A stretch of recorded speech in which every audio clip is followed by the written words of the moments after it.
Because you got powerful legs. How'd you get the physique? Was it gym or how'd you get the physique? I've always been. She's actually not got powerful legs. Do you shower in your dressing room? Do you have a shower on the day of a fight or not? Tell us about the tattoos. Shut the fuck up, you little prick. But then I've got the Phoenix. Hey, prick. So I'll take it from Bob every day of the week. Absolute disgrace. I'm sure no one will mind. Move him out of here, Darren. Ricky Hatton didn't go over for his fighter because he risked getting abducted and sold into sexual I never said that. Both have been rape victims. I'm not watching Frank Buglioni live on Saturday night. You're out of your mind. Jesus Christ, get yourself a life. He's actually a priest. Yeah. It's because his brother John Fury eye gouged him. What have I told you all this time? He's going to end up sucked out, fucked out, looking for a handout. Boxing nutters messenger group. I'm gonna be the king. J-Pump. You know what I'm saying?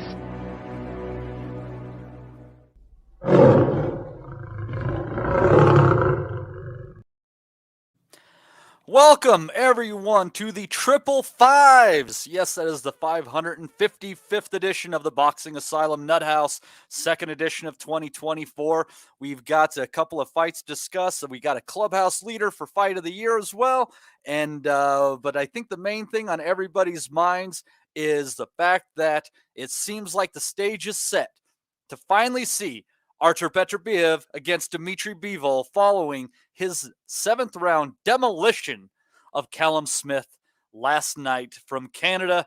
Hello, everyone. I'm your host, Matt DiGianaro. With us today, Steve Wellings, Andy Patterson, and our good buddy Dominic is with us as well today. I think Des will be hopping in, and our favorite Mr. Rappin' Rob Kelly as well. But we'll kick it off here. Steve, Beterbiev, bad man. What he does in that ring, it's something else, man. His jabs hurt. Everything he throws at you hurts. Fair play to Smith. Actually threw some punches in there. Tried harder than he did in the Canelo fight.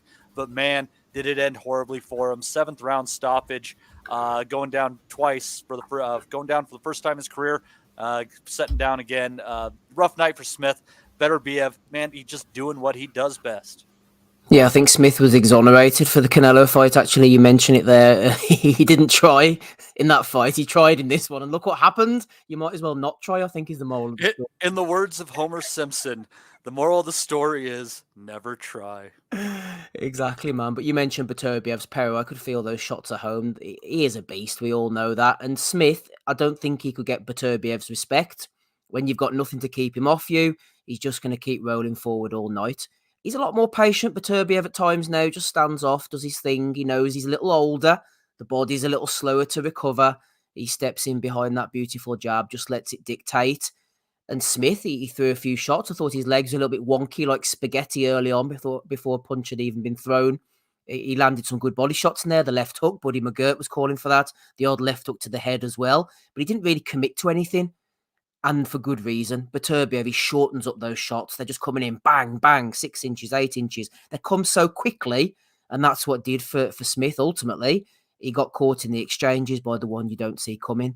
And once you're hurt by someone of Beterbiev's danger, it's all over. He's one of the game's best finishers at the moment. He's right up there. And to beat him, I think you need to be able to take a shot. And you've got to have great durability. You've got to have good stamina as well. You've got to be able to box a little bit. You've got to move constantly, giving angles, which is why the Bivol fight is so intriguing, because he does possess many of these attributes. And we've seen him do it for 12 rounds over and over again. We have. Beterbiev in your face, but Well, we've seen a 12-round motor from him. Exactly, that's what I was just about to say. You're absolutely correct. Whether he can stay out of the way of someone with Beterbiev's awesome power, his ability to hit hard to the head, the body, dictate things with the jab for 12 rounds, stay off the ropes for long enough, is a completely different matter. Callum Smith certainly couldn't last night. We'll see if Beterbiev's able to do that. Bivol's able to do that, as and when they fight. Yeah, we were definitely looking forward to that one. Andy, our good friend, Mr. Eddie Hearn, was absolutely positive that Callum Smith was going to knock out Beterbiev last night. And I'll tell you what, he landed a couple of decent left hooks. He did. But one might have stopped Beterbiev in his tracks for a moment. But I don't know if he landed his Sunday best punch, but his hardest shot did very, very little to deter this guy. Not only is he a destructive puncher, I got to say Beterbiev is a very durable fighter as well. Wouldn't you agree? Oh, yeah, without doubt. I mean, I guess we'll need to touch upon the drug issue in a little bit, but you're right in what you're saying. I mean, he is durable, doesn't really waste many punches. This is what I'm kind of like also, sorry to kind of drag it right up immediately, but the drug testing situation is such that people are kind of like, especially those that picked Smith by knockout, they're kind of like going on here today like it's like it was a Hulk type performance that he's actually literally smashed Callum Smith over the ring, throw him over the top rope, and all that type of stuff. It wasn't like that at all. You say it was steady pressure, didn't waste many shots. What was key to me anyway, seen it within the first 15 to 20 seconds of that first round. Beterbiev stabbed him in the body with a right hand, and he felt it immediately. He sagged a little bit. He certainly folded up and he backed off and onto the ropes, and that's where it becomes all at sea. Because once he starts kind of teeing off and you're picking his shots, and that, it becomes seriously problematic. And again, as he says, I think Smith did land his Sunday best. I just think when it comes to that guy, he just seemed to eat it all up. Whereas everything that he landed on Smith, it was visible. You could see him swelling up. You could see him dragging in the breath. It was hard going for him, and that's just simple what it was. I think he did land his best shots, as you say. He mentioned a few left hooks. He landed a few body shots, a few upstairs, and that as well. Did show that Beterbiev can be hit. I mean, he is a straightforward fighter, but when he can step to the side and just bring shots all over the place, and that Smith's got no defence to it, and everything that he landed pretty much did its job, you know. Even if it's on the arms or on the gloves, and that it hurts. That guy is that type of puncher, and at this point, it's going to take like a guy like Bivol who can probably float about the ring, jab him with the 1-2, and then get out of distance and that, because it's really going to be a long night for anybody who tries to think that they can stand in the pocket with that guy, maybe even tee off with him. He had nothing, absolutely nothing to bother Beterbiev there last night. And people, we'll touch on the drugs and that a wee bit. I'll let the guys come in here and mention their take on the fights and that as well. But absolute domination. Yeah, and it's what I'll tell you what, Dominic, what really impresses me about Beterbiev is that, you know, he came out there guns blazing in the first round. You almost think he could have ended it. Smith kind of steadied himself in round number 2. And then what does Beterbiev do? He goes out and he throws over 100 punches in the third round just to say, motherfucker, this fight is fought on my terms whenever I want it. And it's pretty incredible that he just very much can. It seems like when he wants it to be, Dom, the fight is over. It's all on the call of Artur Beterbiev and when he's ready to call it a night. Yeah, he's must say, I was just going back to what Andy was saying briefly there about the start of the fight. The first thing I noticed was how fast he came out the first 20, 30 seconds of that first round. I mean, he came out like it's quite unusual for him to come out that, if you've watched a lot of his fights. Like he did with Smith. Like he did with Smith. There was too much talk pre-fight, and Beterbiev's come out the early door because he promised him he was going to come looking for him after all the talk in the build-up. Yeah, it's interesting. We'll get back to that later about the. I mean, I think if you look at what the post that his team put out after the drugs thing, I suspect that someone's obviously putting the statements out on his social media, like the statement that came out. But that doesn't necessarily mean to say that, as Andy is alluding to, that he wasn't clearly having the intention to come out and put a marker down from the get-go. But I mean, you were saying there, Matty, like the Joe Smith fight, that was slightly different, I think, because that was a case of Joe Smith coming out very gung-ho early on, and Beterbiev was, he was sort of very happy for Smith to just walk into the traps. Last night, that first 30 seconds, he came out right on the front foot, almost like the way Golovkin would have used to do, just pumping the jab, really bossing Smith back the first sort of 30 seconds of that first round. But yeah, I mean, just you said, he took the second round, Smith sort of came back into it a bit, and it just sort of made me think about, the accusation about the steroids or the drugs or whatever you want to call it. But I saw someone mention earlier that a fighter who takes rounds off, like Beterbiev arguably did last night in the 5th and 6th, and you could even argue that he was winning those rounds despite looking like he was taking them off. A fighter who takes rounds off, that doesn't tend to be the hallmark of a fighter who's maybe juicing or using something. But it wasn't. The thing that struck me was the difference in the Yard fight and that fight last night. I couldn't help but feel that Yard put up a far better showing. His weight of punch clearly discomfited Beterbiev more than Smith did. Yeah, it was. And the other thing I would say as well is, I think one of the guys in our chat last night, Matty, I think it's a guy, Joseph. He's a trainer. He trains fighters for amateur boxers for a living. But he said it looked that Beterbiev was almost pulling his punches, that he was maybe delivering the shots with maybe 60-70% of the force that he could generate. And I can see that, Don, but let me offer up to you on the same card a little compare and contrast. Christian Mbilli, all he does is throw everything as hard as he can. I think Beterbiev, it's not so much that he's pulling them, it's the fact that he gets you into a place where you're not expecting it. Maybe he makes you think that you're like, oh, I've become accustomed to these punches at some point, and then he wings in the hard one. I think when he takes it a little bit off of there, I think it's all about setting up the next shot. I think it's very calculated. Yeah, I think that's one thing I would say is I think that's a wrinkle that I don't think we've seen too much of hitherto.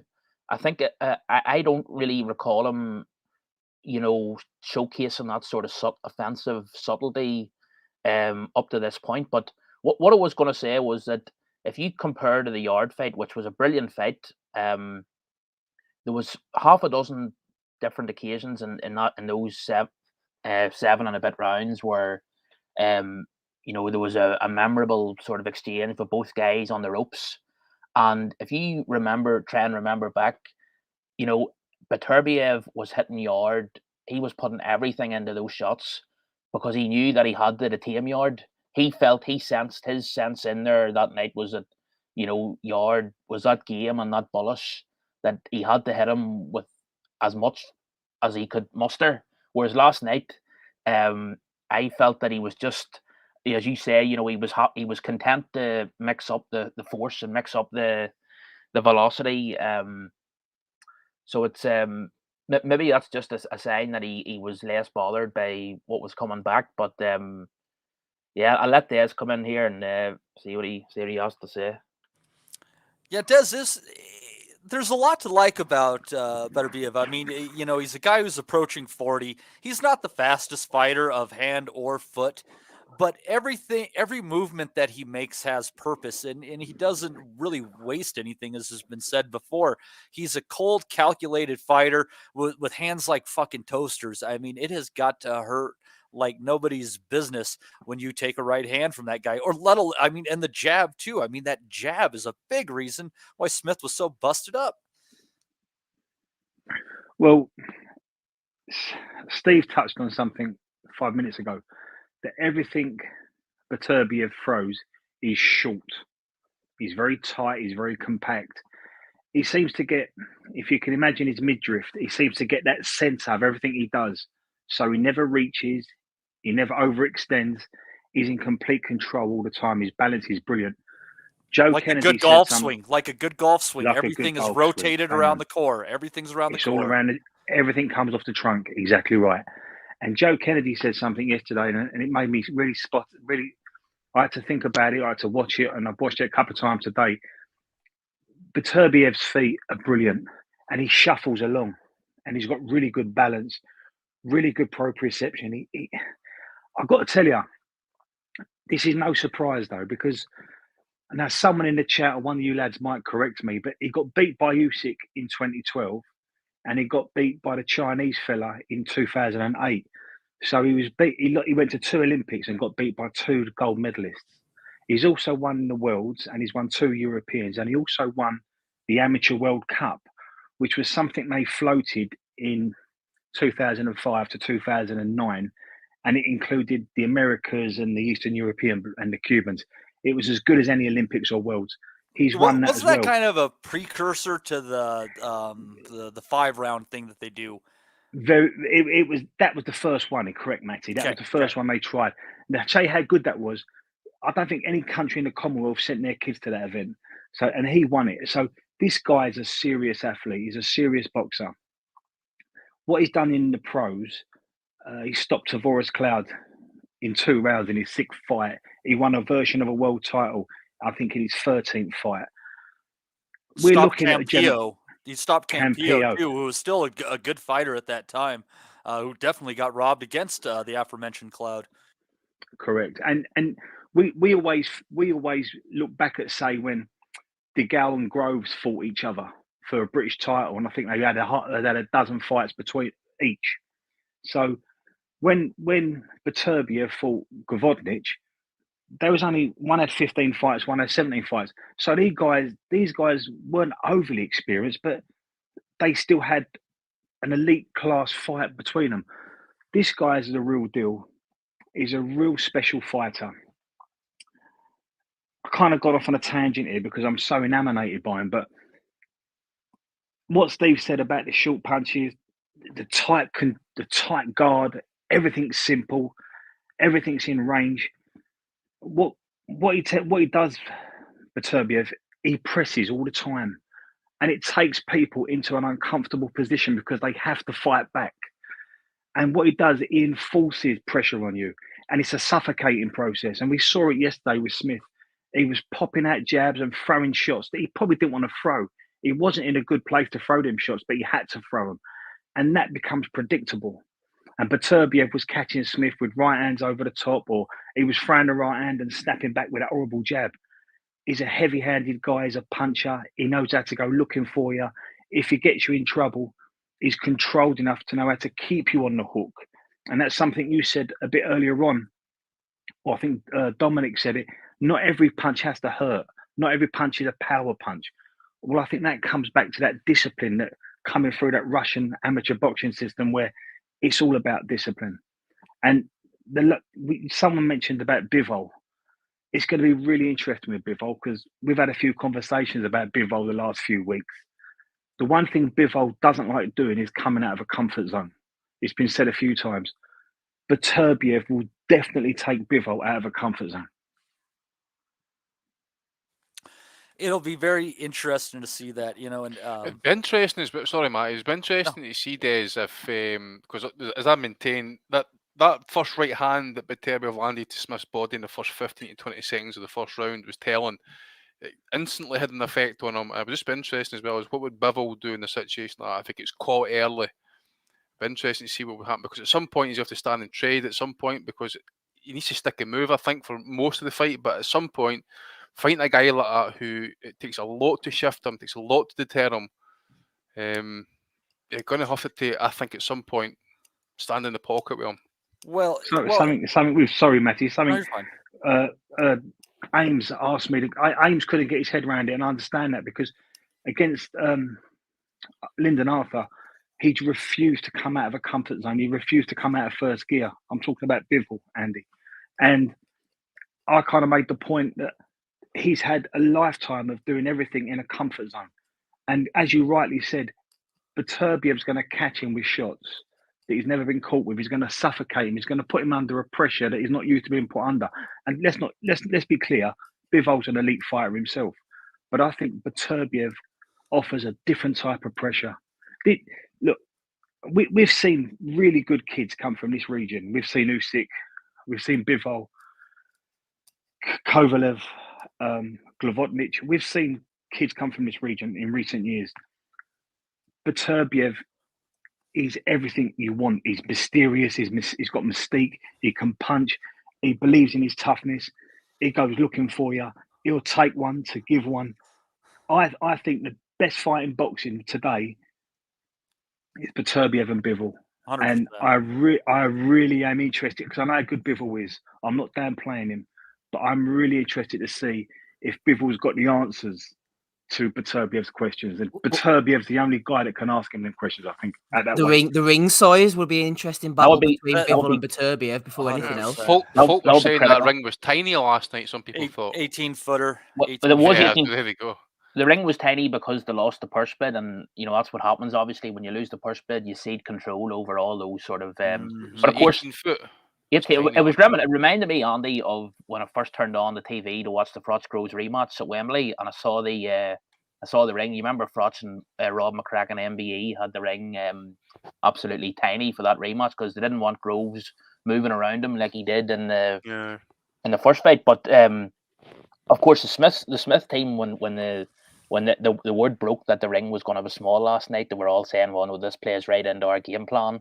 We're not going to be going looking for him. We want them to come to us so we can nail him with that catch and counter left hook." But Steve was saying that the ring size, fights of this magnitude, if it happens, and hopefully we'll get to see it, I always think things like the fight we're hopefully going to see in a few weeks, Fury and Usyk, what the referee will be prepared to let go in terms of Fury trying to rough Usyk up. That could be critical. Similarly, in a fight like this, the size of the ring could be very important. But it's what, when Beterbiev, when he's throwing those shots that sort of don't land flush but sort of cuff around the side of the head and hit on arms, they take they take a toll and they wear guys down. I mean, look at the state of Smith's face after the third round, and that was really just from jabs. He came back at the end of the third round from just the jab, and he was, God, his face was and straight away, you look at that, if you're in his corner, you know that you can't take more than a couple more rounds of that. Which is why the best way to fight him is the way Callum Johnson fought him and try and go for a shootout. But that's what was beautiful about the jab as well, was he was doubling it up, and the first one would aim at the forehead, and then the second one would come down and just catch him flush, absolute plumb in the mouth of the nose. And I was actually surprised at the regularity with which he threw that right hand to the body, because that was the shot, which you would look at it and think that makes him vulnerable to that counter left hook, but he didn't have any reluctance to throw it. It was he looked formidable. Well, yeah, and I mean, you're talking, Bivol, really at the weight class, the only guy that might be able to beat him. And it's pretty incredible what Des was saying there. When you think about the guys who beat him in the amateurs, and then you go, Usyk, I mean, obviously standing out amongst them. And then the fight he had with Gvozdyk, where it was very close until it was over. That Ukrainian footwork, I mean, I think that has a lot to do with the ability of one to be able to beat him. It would kind of work away. I don't think just, circling the ring is what you need. You're going to need to be something far more sophisticated than that. And I'll tell you what, the people coming out of that 2012 Ukrainian Olympic team, that's an incredible group with incredible footwork. You had Usyk, Gvozdyk, Baranchik, Lomachenko all on that team. What a squad. But anyways, the legend, Ricky Graville, throwing 5 in there, saying Beterbiev not getting better with age. Smith is just average. That is also possible.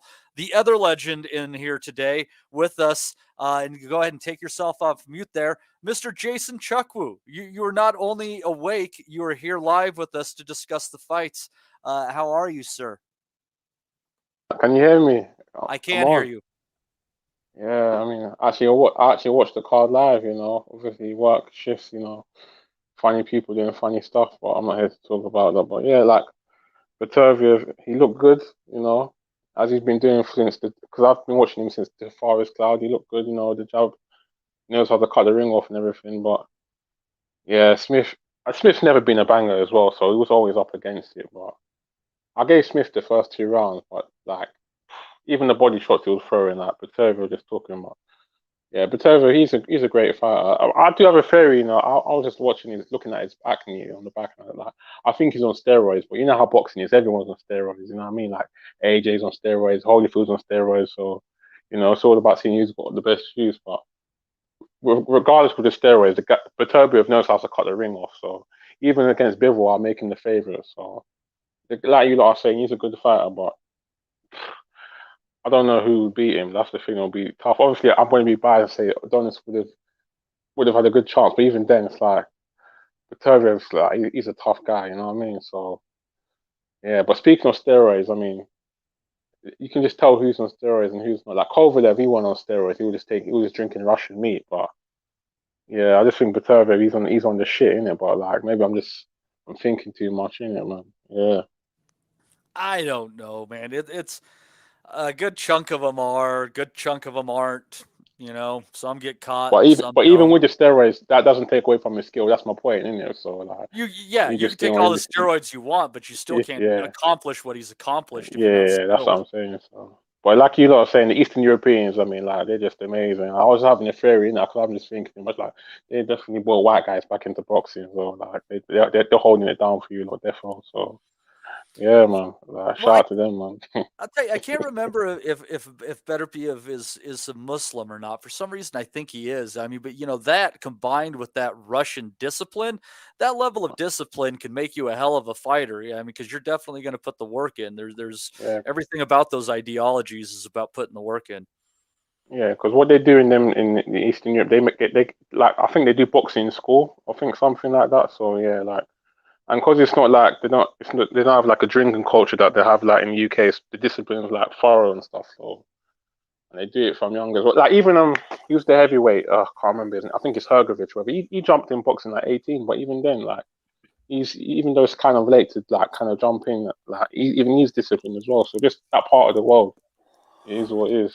Well, it comes from that old Soviet school, you know, and it's that kind of starts to break itself over time. But I mean, not to get too much into geopolitics, but I don't think they're wholly separated from that entirely at this point in time, you know. So that's obviously carrying on. You look at the Klitschko brothers; they're raised in, you know, through that same system, and they were, you know, the two best heavyweight boxers of their respective era as well. There's definitely something to it. I'm not saying it's the end all be all, because the one thing that they don't really have in Russia, and this might sound a little bit odd, but you know, they're lacking that raw black athleticism where you get those style points, different angles and stuff. Don't encourage him, Matty. People. Here, Chucky, I've got a question. But the thing is, they're effective without that, though. So you know. Yeah, I've got a question for you. An all-Canadian clash, light heavyweight. Beterbiev, the Canadian destroyer, against Adonis Stevenson. How do you think that one would go? Adonis in his prime, obviously. I know you lot all hate Adonis, but the thing is, one thing that a lot of people seem to get, Adonis was actually a very good body puncher. Like I know, like all the pimping and all of that, he was a good body puncher. But the thing is, like we saw again, I can't even lie. But then again, Vojkic, that was after Badu Jack, and like when you fight Badu Jack, like you're never the same. So. We're talking prime Adonis against. Did you just say when you fight Badu Jack, you're never the same? No, it's true. Like, come on. It's like, look what happened to the girl. Like, he ruined the girl. It's true. So. Yeah, I'll tell you what. When it comes to Stevenson, I'll give you some love on that one. And there was one sneaky weapon that he had that I think could make that fight interesting, and it is to the body. But he had that nice right hook to the body that let him take a nice exit, and that would be out to the jab side, which I can't necessarily say is Beterbiev's weak side. But if I'm going to exit any direction on that guy, it's going to be away from his right hand. I mean, do you not think Beterbiev would have beaten Kovalev? Like, who do you lot have picked in that one? Well, that was a fight that was close to getting made at one point, wasn't it? I remember Dan Raphael saying it was all but agreed. Beat him twice in the amateurs, didn't he? Yeah, but he did. I was just gonna say, not at the place that Sergey was with his body from years of abuse and drinking and shit. I would have to take Artur, but like prime for prime, that's a different fight. When you're talking like the Kovalev who was laughing at Jean Pascal, that's an interesting. I think it was that around that version, wasn't it, against an early Beterbiev that they were talking about way back in the day.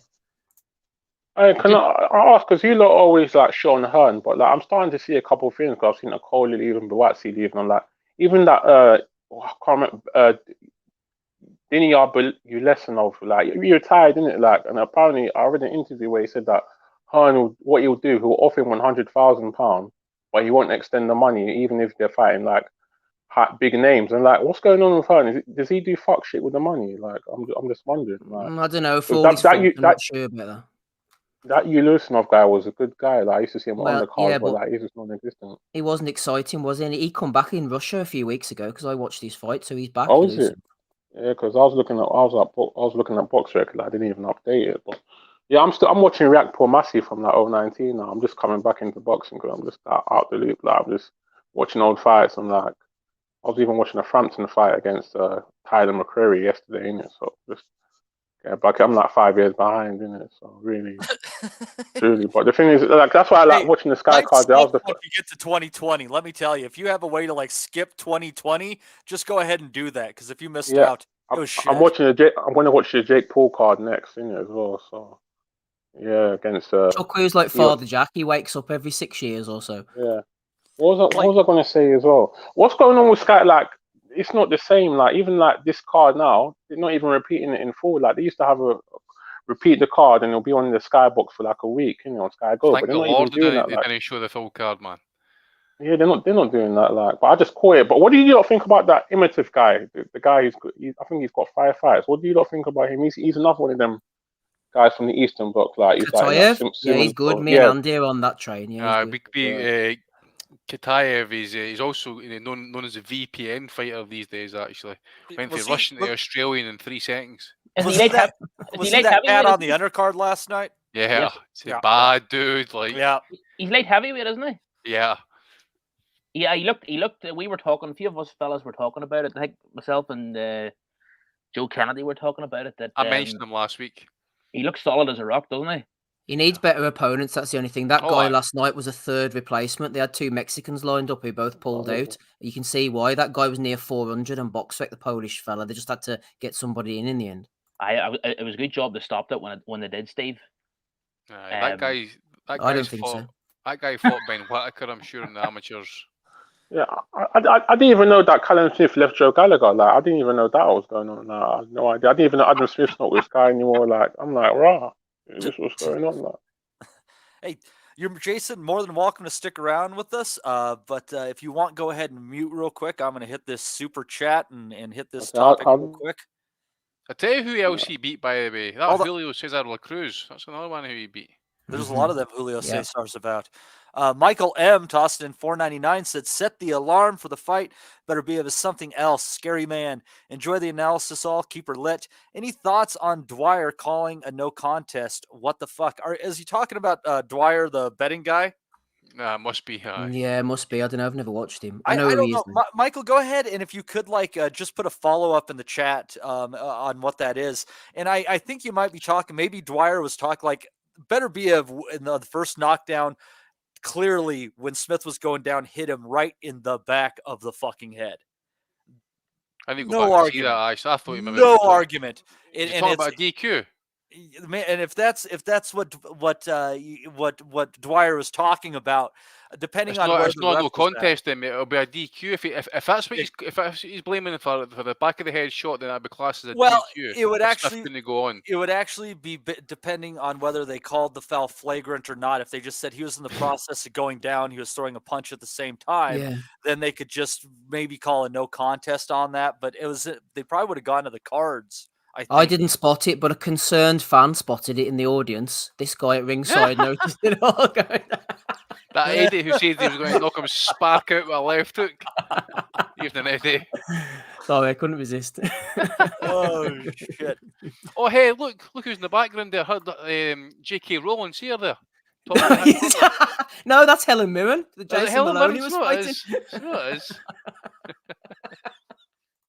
Oh man, and I'll tell you what. Steve Wellens sat there bottom left-hand corner, put on a bit of weight there. Steve, you can take it off after Christmas holidays there, mate.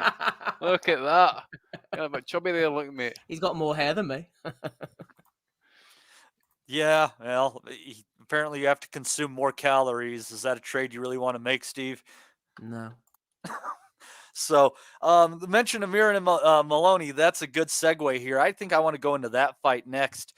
Jason Moloney and Saul Sanchez putting in at what this point in time, I would have to say is the clubhouse leader for fight of the year. 12-round majority decision won by Moloney. I thought that it would be 115, 113 either way. Maybe I know, Steve. I know it's around. But I just that one round in the scoring really bothers me there because I just can't see how either guy, won 8 rounds in that fight. I thought it was closely contested, a draw, 115, 113 either way, but it was tremendous action, Steve. Just body punches galore. I think they combined to land around 800 punches between the two of them last night. Both guys were hurt. No one went down. But just a hell of a great bantamweight affair last night. I truly enjoyed this one. Yeah, it was a really good fight. I've been hit and miss with the Maloneys in the past. I know Tim Bradley was struggling to work out which one was which, even though Andrew was sitting at ringside. They were both there. They were talking to one, watching one. It can, I get it. I get it. Yeah, Bradley was taking a break from the usual woo, which he does every 5 minutes. But anyway, enough of that. Yeah, as for Sanchez, they bought him in because of his style. A few people were complaining beforehand, and probably rightly so. 2 fights ago, he lost to Eros Correa. And they were saying that Correa, who's had 2 wins himself since, possibly should have got the fight. Maybe so. They knew what Sanchez was bringing to the table. He's a come-forward pressure guy. He can punch. He had a great story. He was doing it for his family. Came from a rough background. I think his brother died and his dad was in prison, etc., etc. He was 8 years old, and they got him in the anger management boxing program with the police department. Like, how fucked up do you have to be at an 8-year-old to be like, God damn it, we got to get this kid underneath the cops, or who knows what the fuck he's going to do. He needs some discipline. Well said. Well, he was very disciplined last night. He did his best. He put everything into it. I think, surprisingly, even though he threw a lot of those windmill punches in the final minute to really try and turn the fight on its head, it was maybe just that bit of stamina, that bit of energy, that experience and nous that Moloney had at the right time just to land the body shots, land the shots through the middle. That told the fight. And fair play to Moloney. He's going back to Australia still as the champion. As I said, he's been hit and miss in the past, but Sanchez came and gave it his all. Really well-matched fight. This is what a world title challenge should be all about. So, yeah, it was a good fight. And then obviously Mbilli was later on, but I enjoyed it, Matty, as well. Nathan Newman in the chat, he was saying what a good fight it was as well. I was sort of poo-pooing the fact that Top Rank was describing it as a modern classic earlier, but I mean, it was definitely a very, very good scrap.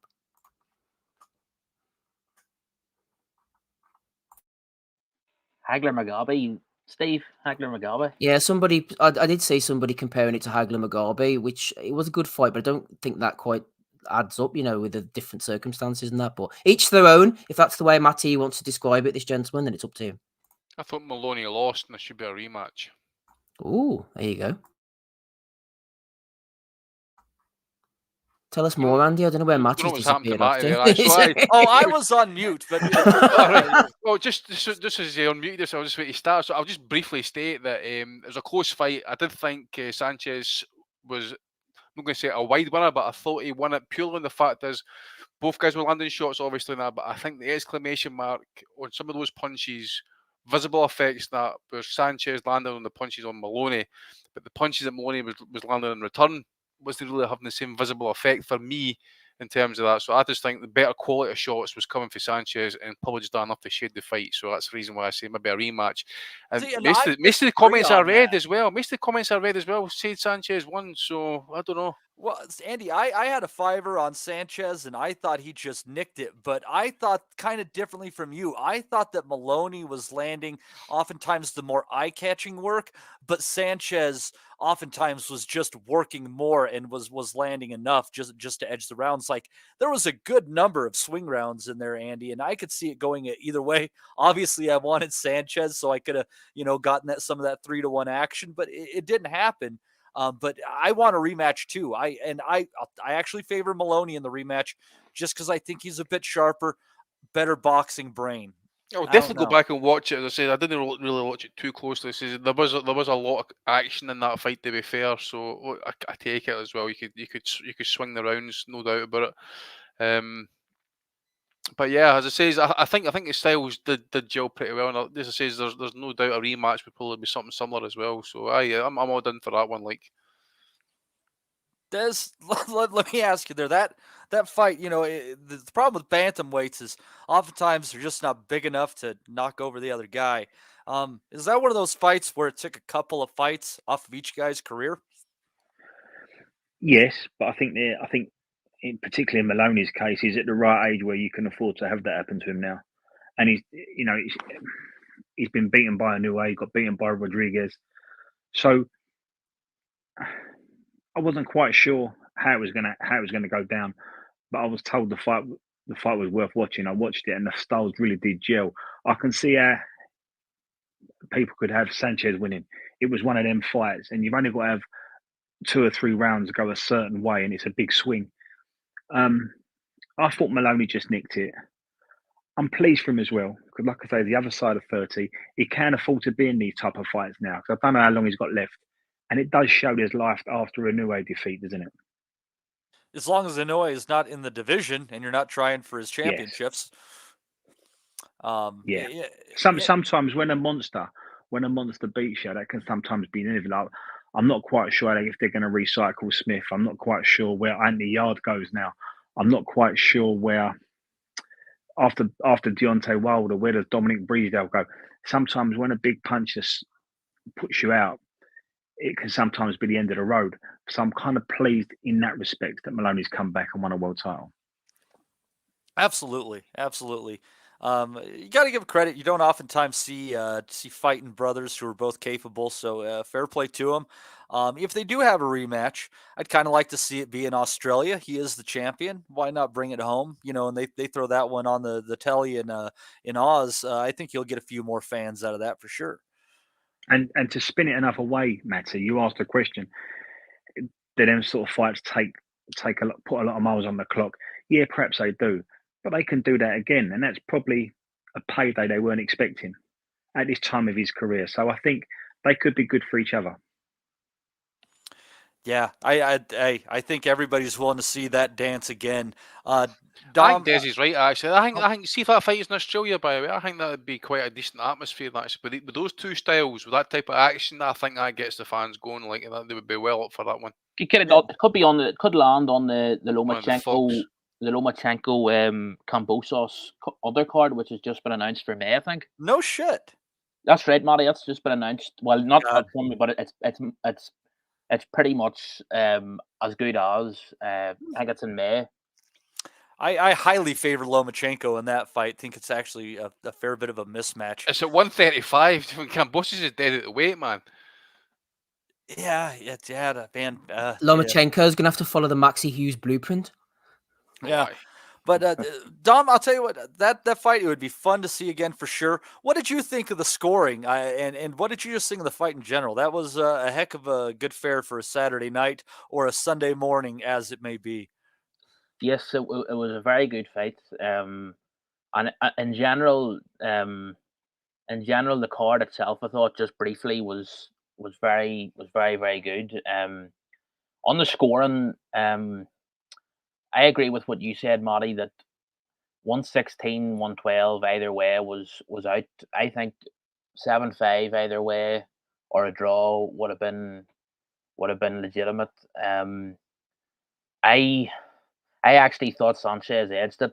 I was loving his uppercuts. He was throwing these beautiful uppercuts in between Moloney's punches, and they were catching him really nice. And but you couldn't, you can't. I can't argue with. I can't say it was one of those fights where you can genuinely understand it going the other way, but not 116, 112. 7-5, yes, maybe, but it definitely warrants a rematch.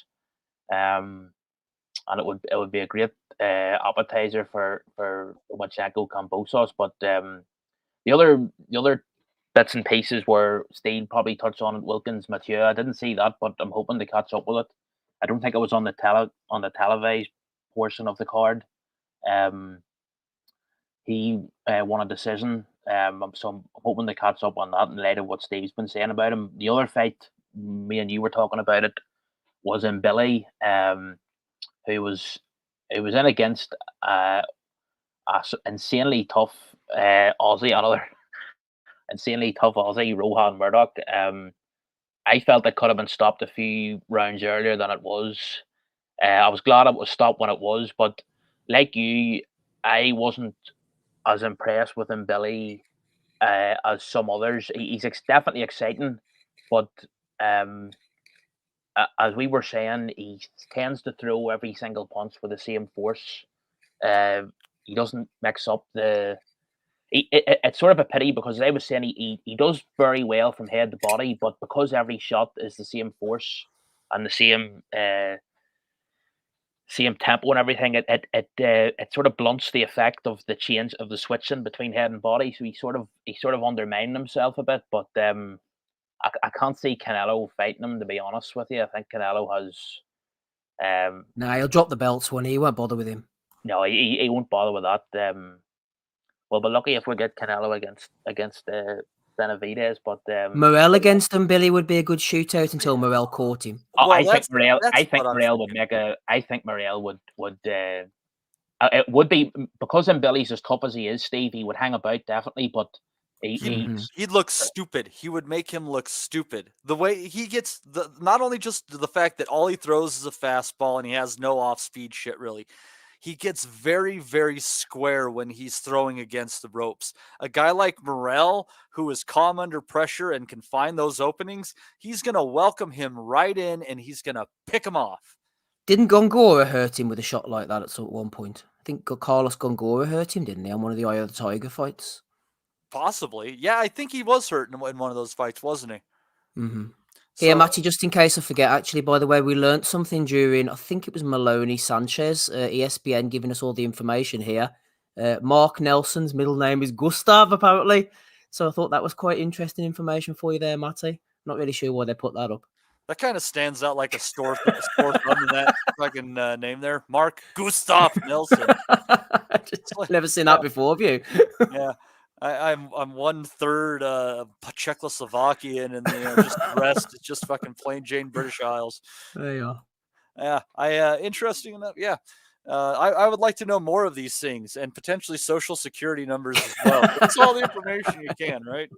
Well, you do get some information, Matty. We know so. So yeah, I'm downloading the data, Steve. Downloading the data.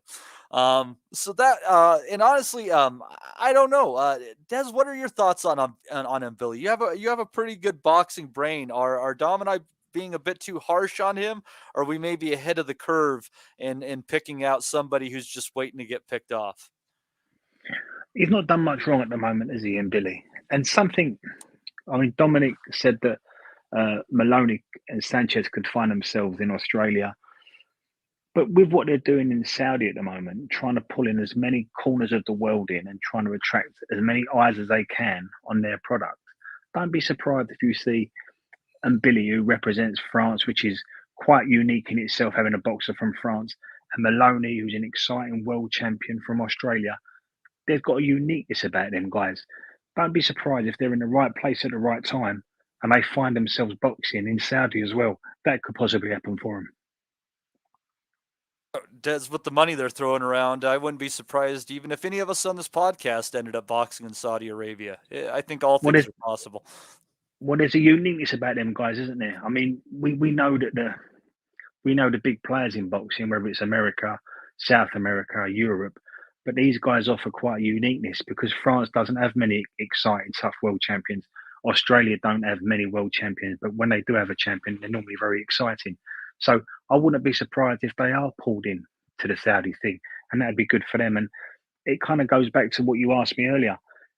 Sometimes you can just be in the right place at the right time, and this could be their moment. This could be their honeymoon period in boxing, if you like, their second go at it.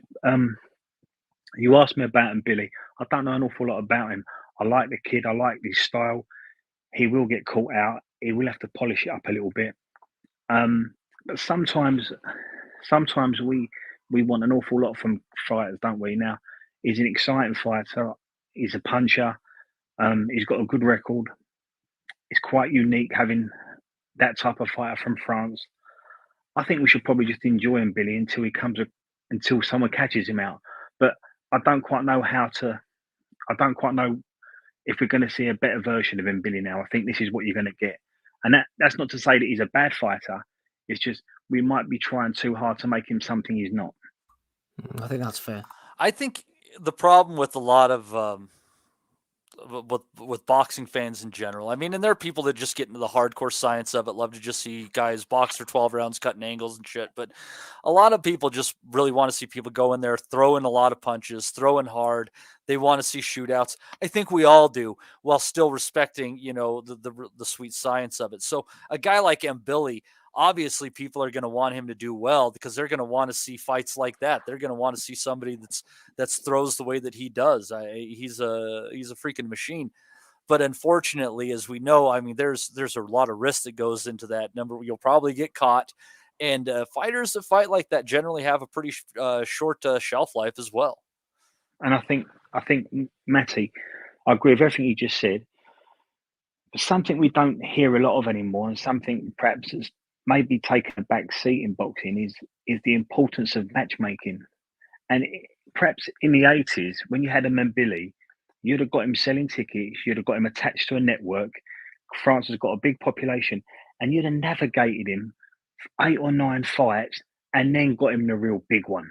And if he gets beat, he gets beat. But kids like Mbilli need to be navigated. So I think matchmaking is important, as is timing.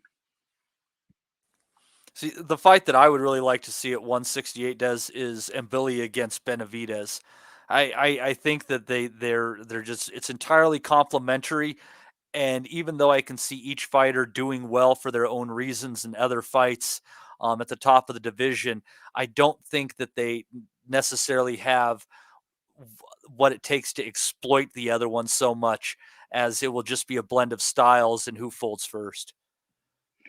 Yeah, I put Benavidez a level above Mbilli from what I've seen at the moment, and probably, Matty, that's your fans' head talking, not speaking for you, but that might be your fans with your fan hat on.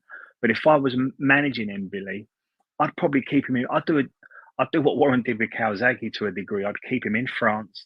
I'd sell that product, and then I'd probably take him over to America. And if Benavidez is to coin Terry Lawless, and when with Jimmy Mack fighting Barry McGuigan, let Benavidez go and do his thing, and maybe we'll catch him in 8 or 9 fights when he's on the way down. That's probably the way I'd handle Mbilli at the moment. I'm not quite sure I'd let him off the leash in America just yet, for the obvious flaws in his style. I think that fight would end up being at 175 if it's that many fights down the road. I don't see Benavidez being at 168 after this year, honestly. Oh, I don't know. He is a big boy for the weight. It's funny you mentioned Calzaghe in there. Steve, let me throw this to you. A comparison name was thrown out there as a comparison to Mbilli, and I thought about it for a second. I'm like, fuck. I think they might be right. That's pretty fair. And that was a person who Joe Calzaghe destroyed and basically ruined his career. That person being Jeff Left Hook Lacey. Yeah. I thought you were going to say Tucker Pudwill there, Matty. I thought at first he was going to say Calzaghe himself. I'm not sure I'm going to be able to defend this one, but no, you are quite right. Tim Bradley mentioned it, didn't he? And when he said it, I thought exactly the same, but naturally I'd forgotten since then. The Lacey comparison is really good, and he wants to hope that his career trajectory doesn't go the same sort of route as Lacey. Of course, he was dominated by Calzaghe, and then in his next fight, a lot of people seem to forget, he went over back to America, fought a guy called Vitaly Sipko, who was a Ukrainian based in Germany, who arguably beat him as well, and he managed to get away with one. And we thought, oh, Lacey's back on the train again. His career just completely dipped after that. I think the comparison, Matty, the come forward, strength, pressure fighter, dominating people. Lacey was icing people as well, wasn't he? Especially with that left hand. Remember what he did to the likes of Scott Pemberton and Robin Reed, and a lot of people were then picking him to beat Calzaghe, obviously, off the back of those wins, looking really impressive, dominating people with knockouts. And the Mbilli comparison, I thought that was actually a really good comparison. And, to be fair to Jeff, I think his career might have been better if they would have stopped that fight around the 8th or 9th round. That fight going the distance was fucking senseless, to be honest. Yeah, I suppose in hindsight it was. But, Matty, I just have a couple of things just before we close there, because you know what I'm like. We are sort of lurching into Bellew the Week territory with these, but I'll forget otherwise, because I forget things very easily. But I noticed Tone was tweeting away, which we will get to in Bellew the Week, going on about Beterbiev. He suddenly started doing this to people, he says. Even though I would counter, he's been doing this, he turned pro 10 years ago at the age of 28. How come nobody else has been able to do this to Callum Smith? I think it was Tone or somebody else said this as well. And I thought to myself, well, Castillo, Borderleague, Holskin and company, they're not exactly Beterbievs, are they? This is an absolute elite beast. But mainly, Matty, the one thing I wanted to mention was for the drug issue, it goes over my head, a lot of this drug-related talk. And I like to bring things down to the lowest common denominator, so which us thickos can understand. And Victor Conte was talking to Lukey Boxing earlier today, and I know he's not the beacon of truth, Conte. We have a lot of problems with him, myself included, but he was explaining to do with the testosterone and estrogen, and I thought he gave quite a good layman's terms explanation that we could all get on board with, so I've cut this here for us to listen to now. Let me give it a specific example with testosterone. Testosterone is produced during the second 4 hours of sleep, the great majority. This is why guys wake up in the morning with a woody. This is the reason your testosterone level is 50% higher in the morning than it is in the evening. They are, Matt. I thought that's well known, of course. The all morning ride. You know what I'm saying? But see, it makes me miss my 20s when there could be fucking rides all day long, like a good carnival. I want to weigh in just a couple of comments here now. Obviously, as well, we know why it's cropped up in terms of, like, say, he needs more investigation in there. I'm not claiming that he hasn't done it. I mean, we've spoken about drugs in this podcast for years. Anything's possible. If you're not using it to maintain, then you're using it to get recovery or things of that ilk. One thing I did look into actually as well, and not many people have actually mentioned it, obviously the Billy Brits wouldn't cheat, of course, the Billy Brits and the Dougal Islands, they're upstanding guys in the boxing community, they wouldn't cheat. You know what I'm saying? No, they guys that, you know the ones that I'm talking about, the guys that you see Tony Bellew coming out to kind of like, big up and protect, guys like Kid Galahad and Billy Joe Saunders, not that type of lad, mates. And Conor Ben, not that type of lad, not that type of stuff and that, right? So Beterbiev, according to Tony, though, is a blatant cheater. But one thing I wanted to mention actually as well is not many people have mentioned it, or if anybody's even thought about it. But this guy, Beterbiev, recently had jaw surgery, I believe, to get an abscess taken out his mouth. Bone infection, I think, was mentioned by John Scully, who's in his corner. Blood in the bone and all sorts of things. Blood in the bone. Surgery required. Now, I'm just speculating here, right? I don't know what drugs they use at surgery and that type of stuff and that, but just maybe, something along those lines. You know what I'm saying? But I believe he was tested under blood and urine, and this has caused further investigation, or needs further investigation. But it did state what they was tested for, or what he supposedly was meant to tested positive for, if that makes sense, is it's naturally occurring in the body. Well, and that's why they have B samples too, right? And true, but as I say, it's not a full test as such. It just says it warrants further investigation. Now, it says it could easily be, look, as it says, we've got Conor Ben out there trying to blame bloody hen's eggs, right? We've got testing these days that's so sensitive. Like you've got fighters like John Jones. You also got using pictograms as like it's like. I don't know how small that is again, but it's like minuscule, very minuscule. Well, people need to think about it, and that's the tough thing when it comes to like this like level of stuff in your body. So you're talking like acceptable range is, between these certain numbers. So anything that's an abnormal finding is anything outside of that numbers. And that means if it's by 0.0000001 or if it's by 0.01, which is meaningful. we're allowing Mexican fighters to test positive to a certain level with clenbuterol because their meat is contaminated with the stuff. Just full of it. Yep. It's And just, that was also there's antibiotics in all this meat that we consume and shit like that. There's all sorts of ways you can have abnormal findings. It's I don't know. Aye. No, listen, I'm not saying that. Honestly, I'm not naive to say, look, he is absolutely no juicing. Of course, it's a possibility. But the way people are kind of going on here is, oh, he's never done that. Maybe he's done that to Callum Smith. He's knocking guys out, and I can understand maybe high testosterone levels at an elevated age. But again, we don't know what parameters, we don't know what levels we're talking about here as well. So unless that's produced, we don't know. But what is clear is this: Beterbiev isn't stacked up. Doesn't seem to be more stacked up fight upon fight. He doesn't fight at a pace that it's like, fucking hell, he's going to gas out anytime soon. If he doesn't, he'll not press a knockout. He will happily chip away at you till he breaks you down and that type of stuff, and then that's the end of it. So what he did there last night against Callum Smith was exactly how he normally fights. Exactly how he normally fights. He's usually at the same pace, other than the fact, as Dominic says, he started the fight a wee bit earlier. Just to put a statement on, say to Callum Smith, you're banging bother tonight for all your talk, right? Eddie Hearn coming out talking about that guy needs to shut his mouth about any drug testing involving any other fight that's not involved in his stable, right? This is a guy who had been running about the doors trying to get Conor Ben a fucking fight, and he still hasn't fought yet in the UK. So let's just leave Eddie right out of this right away. I mean, that guy's got no credibility talking about anything to do with drugs and that type of stuff and that as well. This guy hasn't failed a test as such, but other than that, it warrants further investigation. As I says, I'm no stupid enough to say that he hasn't been cheating, but there is factor in the surgery, the bone infection to his jaw, the abscess, and then the subsequent surgery, maybe the drugs and antibiotics he was given after that, or take Vinter-Cortez excuse. Just keep the same energy. If you're following the evidence, if you're following the evidence on every case, then do the same for each individual do the same case. diligence, exactly. Canelo did the hair sample.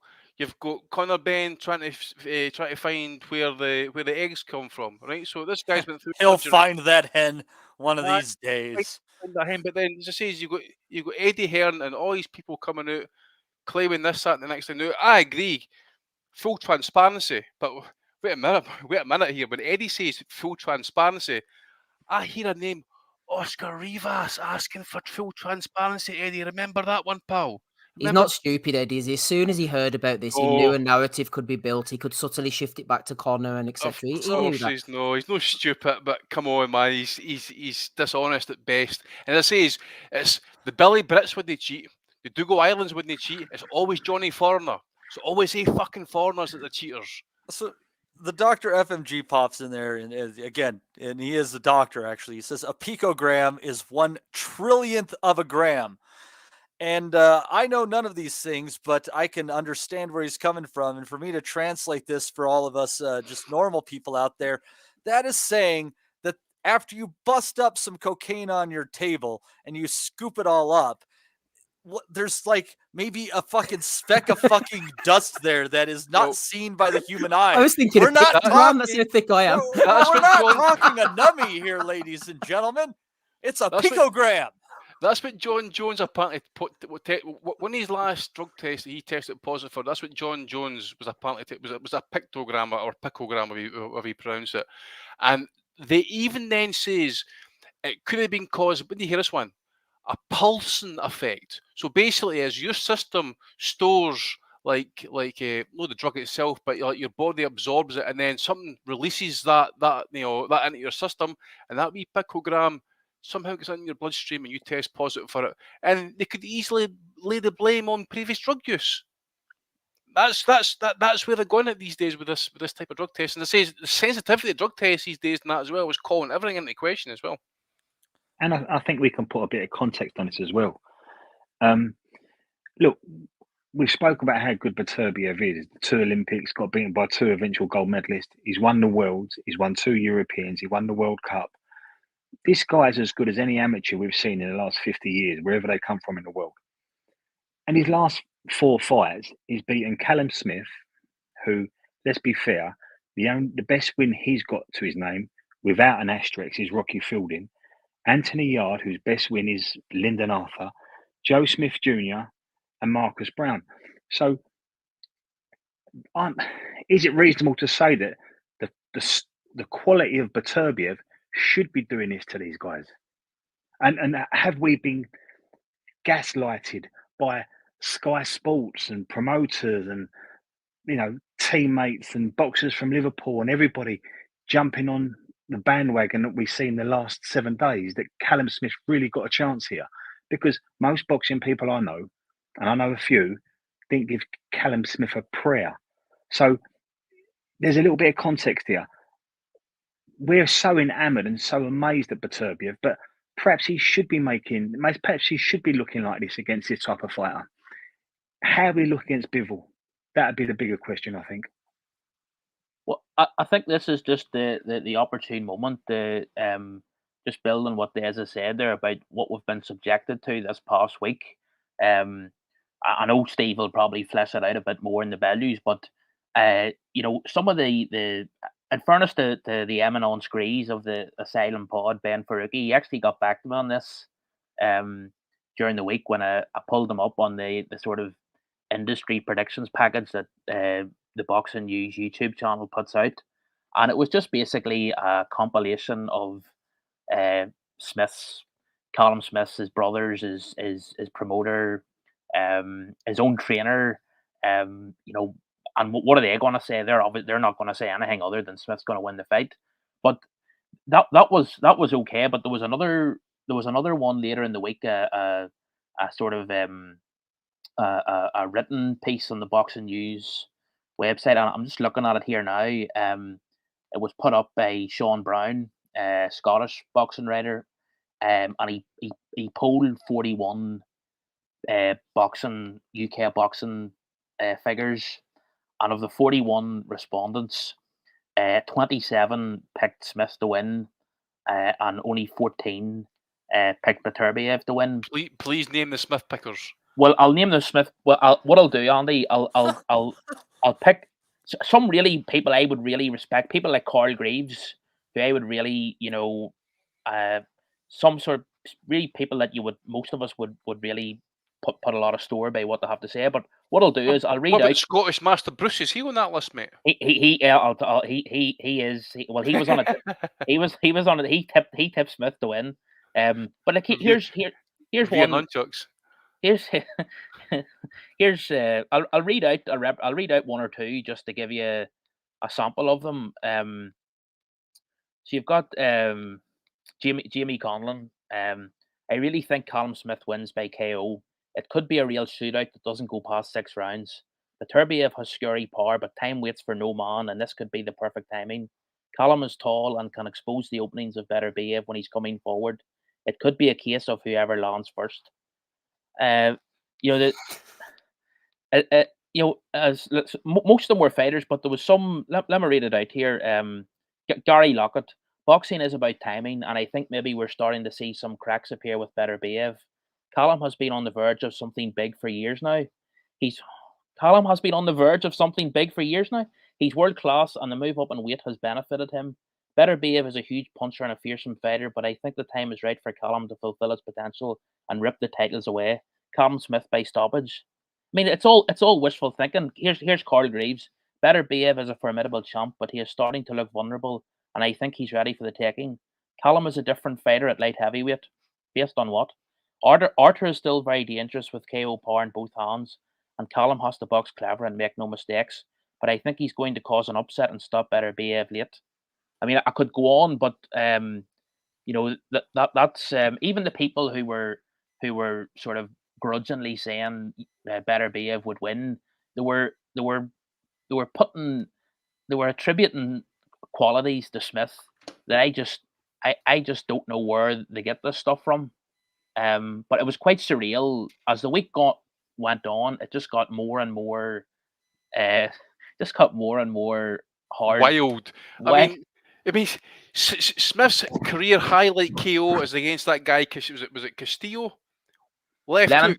The same punch he landed on Beterbiev last night. Beterbiev never even saw the punch coming, and he swallowed it up, and then he didn't even budge from it, by the way. So there's the difference. It's who you're fighting. That's the difference. The guy could take a shot. Exactly. The difference in quality. Yeah, he done that to Castillo, but Castillo and Beterbiev are levels apart. Although didn't Castillo go the 12? Did he do the 12 with Bivol? I think he might have done it.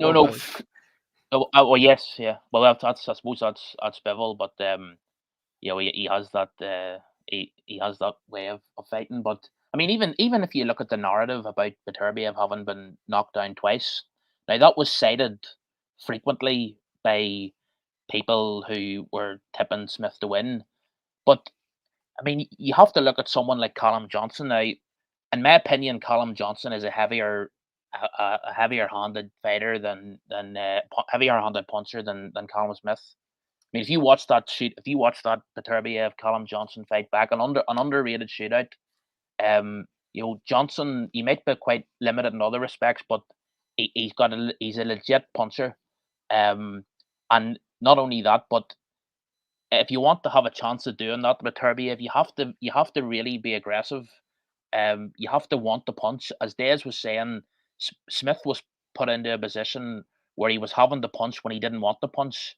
If you want to sort of put a dent in someone like Beterbiev, I think you have to, unless you're as good a boxer as a Bivol, you have to actually want to stand there and engage, not be forced to engage, which Callum Johnson did. Callum Johnson was right there and on the shootout, so it was just surreal. I mean, Bunce and Richie Woodall started it off at the start of the week on 5 Live.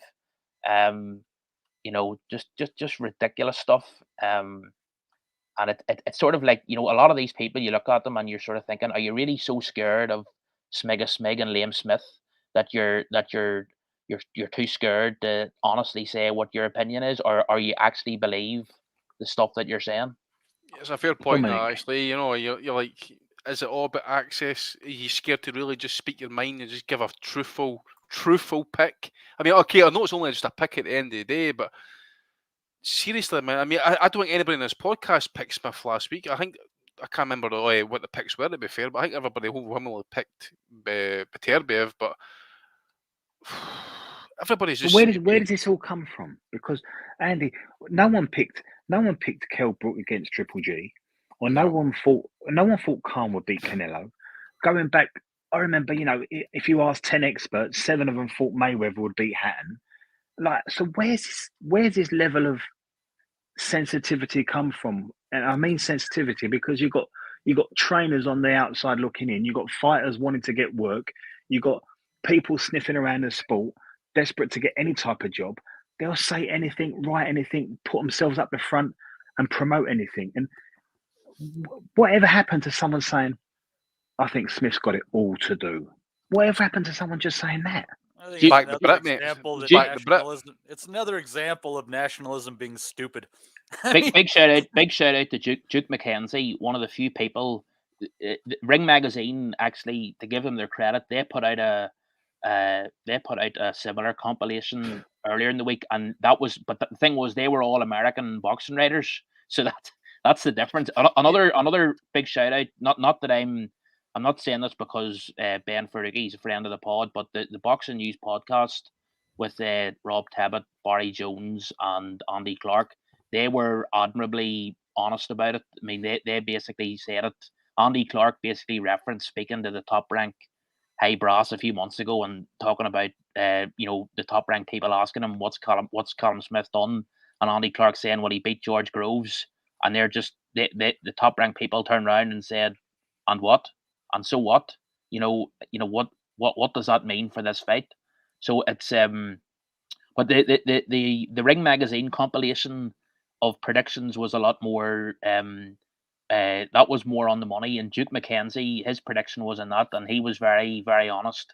You could tell he wasn't on the TV anymore in the UK. Yeah, well, it's just what you mentioned about Duke McKenzie, and obviously just what Des was mentioning as well. Like, nobody's really kind of like willing to just, you know, go against the grain. Basically, I remember the night when Barry McGuigan was, I know he's not popular in that, but calling it as you've seen it, the night that Michael Watson fought Errol Christie. Right? Errol Christie came out the amateurs, and he, my God, was one of the greatest amateurs that Britain had produced at that point, right? And he was expected to turn over and, you know, be the man, and he wasn't. He got iced very early in his pro career.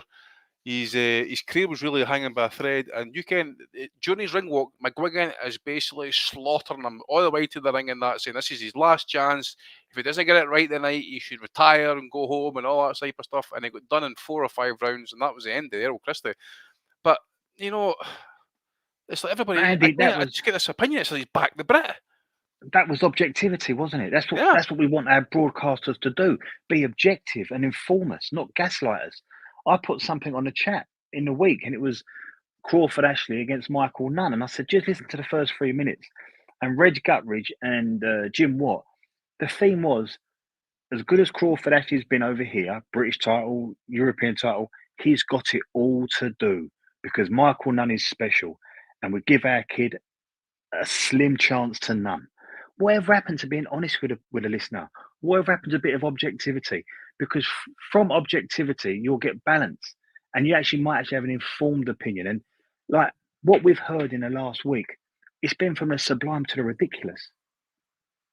People who should know better and have Bunce Should coming know out better. shortly as well. Yeah. Bunce as well with his knowledge of the sport, and he is very knowledgeable about the sport and that. But he'll come out with Bunce's bingo, with the after timer comments, and all this type of stuff. That's what's so frustrating about Bunce. Exactly. It's impossible. Exactly. It's impossible to believe that he doesn't know better, and yet he's still know coming. better. It's ridiculous. Sorry, guys. It's ridiculous. I'm glad I came on at just this time, by the way, because this was fucking boiling me this morning.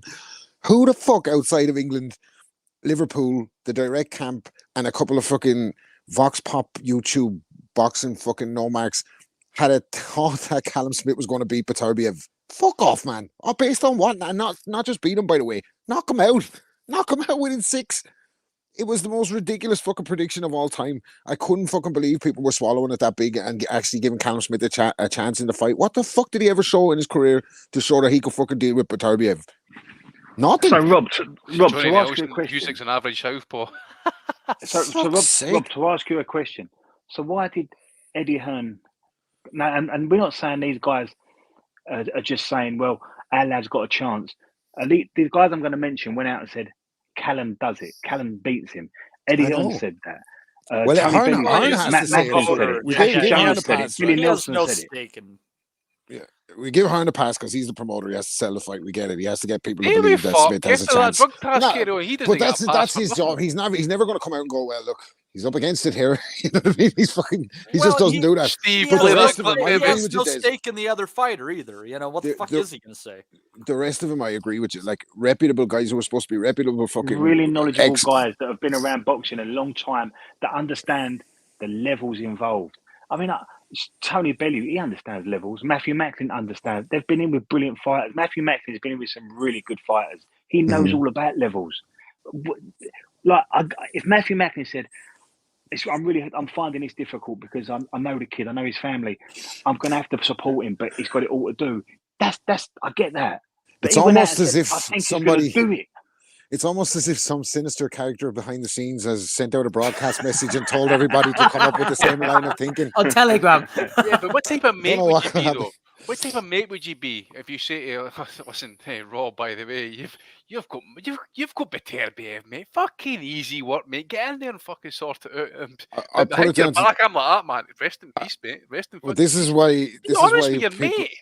But this is why people like us, people that have the same kind of, well, for a million reasons, people like us don't make it to the mainstream. But, Andy Lee was my mate. He gave me a lot of fucking good time over the years with Manny and all that. And, fucking made time for me when he didn't have to and brought me into the camp loads of times. Like, and it was like fucking dream come true shit. But when he was signed to fight Golovkin, I wouldn't have come out and said, Andy is definitely going to knock out Golovkin. I would have said he had a puncher's chance, but Golovkin would have been the favourite. That's it. Like, what can you do? You have to fucking call it like it is. You know what I'm saying? It's like fucking, what good, I don't understand what benefit is that to the fight. Do you understand what benefit is that to the fighter? Because it's like, it's false praise and it's false hope. It doesn't mean anything. Like, it's just blowing smoke up his fucking ass. Like, Callum Smith to knock out Beterbiev in under 6. This is what I was hearing all week from fucking. It's like I hadn't heard such delusions since fucking. Knock him spark out. No, knock him out. Spark out. There wasn't that as well. I hadn't heard this levels of delusion since fucking Badil and Skinner came out in '96 with It's Coming Home, and you all fell for that one. Like, I can't fucking believe they went for fucking Callum Smith versus Beterbiev. Jesus Christ. Andy, to be fair though, Eddie was on the fence. So you sent me the clip earlier, and he wasn't really sure. Splinters in the arse. Let's have a listen. Yep. Call him a joke. Callum Smith is going to knock Beterbiev spark out, right? Like a face down, knockout. No, well, listen. You're not being very brave because Beterbiev's the favourite. But see this now. Sometimes you see it, right? and he's going to be up against the rope, and Beterbiev's going to come in like he does, he's going to square up his feet, and Callum's going to do what he does best, which is counter with the left hook, one punch knockout. See, that worries me. It caught me the left hook and it done fucking nothing. Nothing. Oh my god, that's hilarious. Catch and counter. He did the mime as well, which was fucking really good. That was good form from Eddie there. Fucking the high guard from Eddie. He must be training with George Z. How can we have that from one of the country's leading promoter? And they now flip flop the other way. So he's now this morning telling everyone Beterbiev is an amazing fighter, and judging on last night's performance, he's a special talent. He's not human. He's not human, which is a veiled way. You know what he's referring to. He's digging at him. Yeah. He's having a pop at him, and you think like, is there? I think Rob might have. No, Rob said it tongue in cheek, but I think he's got a point. There's an agenda here. There's a memo gone out. People are being told what hat to wear, what to say, what not to say, because look. We're all boxing people. We've been Andy just pulled up Errol Christie and Michael Watson, which is knowledge. We've been around a long time. But there's a lot of people coming into the sport. There's a lot of people casually watching it. They're going to be gaslit by all this.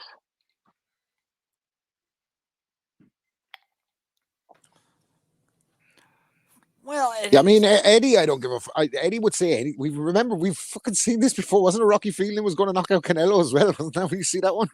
He could say anything. Like, that's it's not really the promoters that bother me as much. It's more when you get the ex-fighters and the trainers. And that's a good point. Eddie can sell alcohol to the Saudis, by the way. Easy work. I think what they said about Matt Macklin is that's the prime example. There's a guy who was in with a similar type of fighter, Golovkin. He knows all about Sergio Martinez. He was in with a prime Sergio Martinez. He knows what it's all about, levels. And all he had to do was say, he's up against it. It's a big ask. It's just infantilizing the viewer, like just treating us like kids.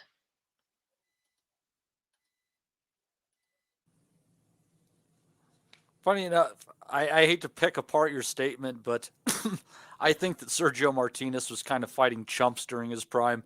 I don't think what we saw in his championship reign was. I don't think during his championship reign was his prime. That's what I'm saying. You think he was over the hill by then? I think he was. I think by the time sliding over the hill. Sorry. I think when but he was still a dangerous bastard. The point still stands, wasn't he? He's knocking everyone bandy like. Bellew the week for Dominic. I'm with you, Matt. I think he might. I think Serge might have hit his peak when he dropped Alex Bunima like 5 times, or maybe the Zurich fight. That was Patrick's Day, the Macklin fight, wasn't it? Patrick's Day 11, wasn't it, Rob? Oh, I just after getting a flashback to where I was watching that one. Fucking hell. Times have changed, Jesus. Good times. We wish Sergio well. Apparently he was thinking about actually retiring after that fight with that German fell through. So I can hopefully, Jesus Christ. He's just going to fight with no legs in a kind of no leg boxing championship eventually, isn't he? Like, he's got fucking one bandy leg as it is. Like, maybe him and fucking smaller Benavides can fight it out on fucking one leg each, like just pirates. Or Chavez can push him into the ring on a wheelchair. Or he could take up, I was saying you could take up wheelchair basketball. There's all sorts of options for an athletic guy later in life, Don't let the laws of convention hold you back there, Serge. But anyways, that was a pretty fun card there last night from Eye of the Tiger from Canada. We definitely enjoyed the heck out of that one. Let's see here. I didn't get a chance to make the poll, sadly. I've been moving my girlfriend into my house over the last few weeks, plus the holidays. Making a different kind of poll. Polls up. Fucking hell, man. I know. Yeah, like life as we know it is over. But anyways, she agreed to it. She came into. He's going to let her out any day. No, he's going to deflate it at any time now. Anyhow. By the way, mate, can I just say something? You better make sure you claim your space immediately, by the way, because she's going to take over an entire wardrobe, the bathroom, the fucking lot. Before you kill me out, you're left with a wee drawer with your socks and pants in it. You're fucking dropping the ball, man. Listen, the future, the world is changing. AI, Give it 6 months. They're going to have an AI sex robot. You can have a mute button on it, microwave in the stomach, hoover in the leg. You never fucking, do you know what I mean? I don't want a sex robot. That sounds fucking totally It's the same dystopian. shit as a fucking AI. It has fucking, it can talk to you and all. Feel like a real, you won't even need to talk to it, mate. Just one-off payment. That's it. Just type up comments every now and again. I don't even have one of those fucking fake vaginas that fucking pump your dong that people. You're living in the fucking Stone Age, dog. You're living in the Stone Age. Get with the Matrix. Just get some Vaseline for that, mate. You get a cushion for the pushing. Fucking, this is what all these fucking people have fought and died for you to just jerk off with your hand? Jesus Christ, what a Matty, world. I've got one thing to say to you. Saul Canelo Alvarez. Canelo. Why does he sound like a fucking half-assed Jamaican trying to speak Spanish? That was I got another one for you. Hang on. Quebec City. My name is The God. Pink Panther guy. Oh, hey, Spectacluso. We're going to Canada. Sam Joe. Fucking Sam Antoine the Jones jumping out the Cannonador. cupboard trying to attack him. Rapido. I just want to see him go to China or Japan or something like that. Let's see what's going on with that, Gad. Pulling for you every day, buddy. But So see, he's pulling at his hell every day. anyhow, I didn't get to actually make the polls, but guys, I'm kind of wondering your thoughts on fight of the year and things of that nature of the last year. And we got a pretty full panel right here, so I think it's a worthy discussion. Yeah, fuck's sake. I only said it was going to be an hour late, lads. Jesus Christ. Fucking replace me with two lads. Fuck me. Yeah, exactly. And, but we're doing it equitably. It's not like we kicked out an Irishman and like added a Swede or anything like that. Everybody's represented. Otto Volume was busy. We brought Joe Kennedy in for him last week in a substitution. Yeah, absolutely. They brought the fucking, what you call it, the B team in last week. Oh, that's a joke. Anyhow, but I'm wondering. So let's start with. I'm thinking. Let's start with fight of the year, and I've seen Espinosa Ramirez win on some. I've seen Crazy A versus Luis Neri win on some. I've seen Navarrete and Wilson. I still go with Navarrete and Wilson. I enjoyed the heck out of that fight. Andy, where are you leaning on that one? Fight of the year. Lara against Wood was excellent. Really liked that one. And Neri against Azat was really good. But Lara against Wood, wasn't that the 12-round decision if they fought this last year? No, is that no? Aye. That was no, a that good was fight. 20. It was a no, I knockout think one. I think you're thinking of 2022. Was it no early? It was early on in 23, was it no? Was it? No January? No, I check that for me.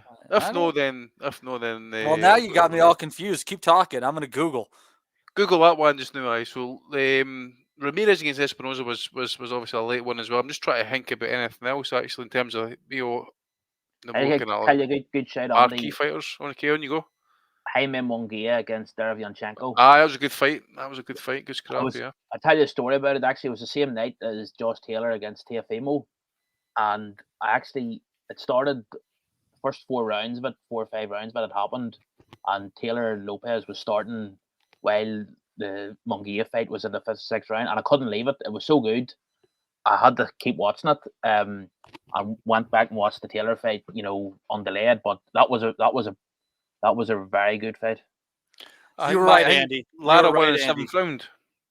You're absolutely correct on that. So, and it's funny because looking back, so February would have been the month of the year because Wilson Navarrete, Wood versus Lara, and also Crazy A versus Luis Neri were all in February of last year.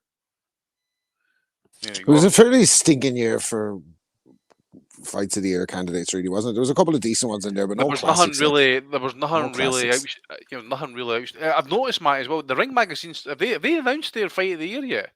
I was checking the other week there, and it's not. It was announced today, weren't they? Yeah, it was announced today. I'll try and find it here. It was. Let us know because I like to usually kind of keep the old archive up to date. Eh? Yeah, I think they did. I think someone posted a screenshot of something, and I think Fighter of the Year was in a way. Upset of the year was Espinosa over Ramirez. Really? I think Yep. performance of the year. They do this category performance of the year, and that was Crawford against Spence, and they give. I like Womack- that category. If They the give guy Wo- only they give- fights once a year, you know. They give Womack Trainer of the Year, then someone says when he's in jail half the time. I mean, upset of the year, you could probably say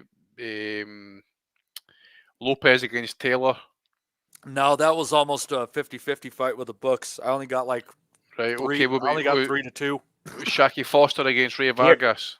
Yeah, Foster. That was Here a it pretty is. big Here one. it is. It got- Carlos Bruce Takam Parker against got Tony cost. Yoka. I think Bruce Bacoli Carrington got- versus was Bacoli and Yoka last year. That was No, it was a year he was after, pretty I think. wide.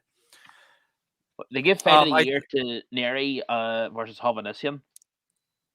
As that Hovhannissian, is that who they give it to? Yeah, fight of the year. Knockout of the year was Nakatani. 12th round against Moloney. That uppercut. Upset of the year was Espinoza against Ribisi. And he was paying 10-1. That's probably, I mean, if you look at it by the odds, 10-1 was Espinosa.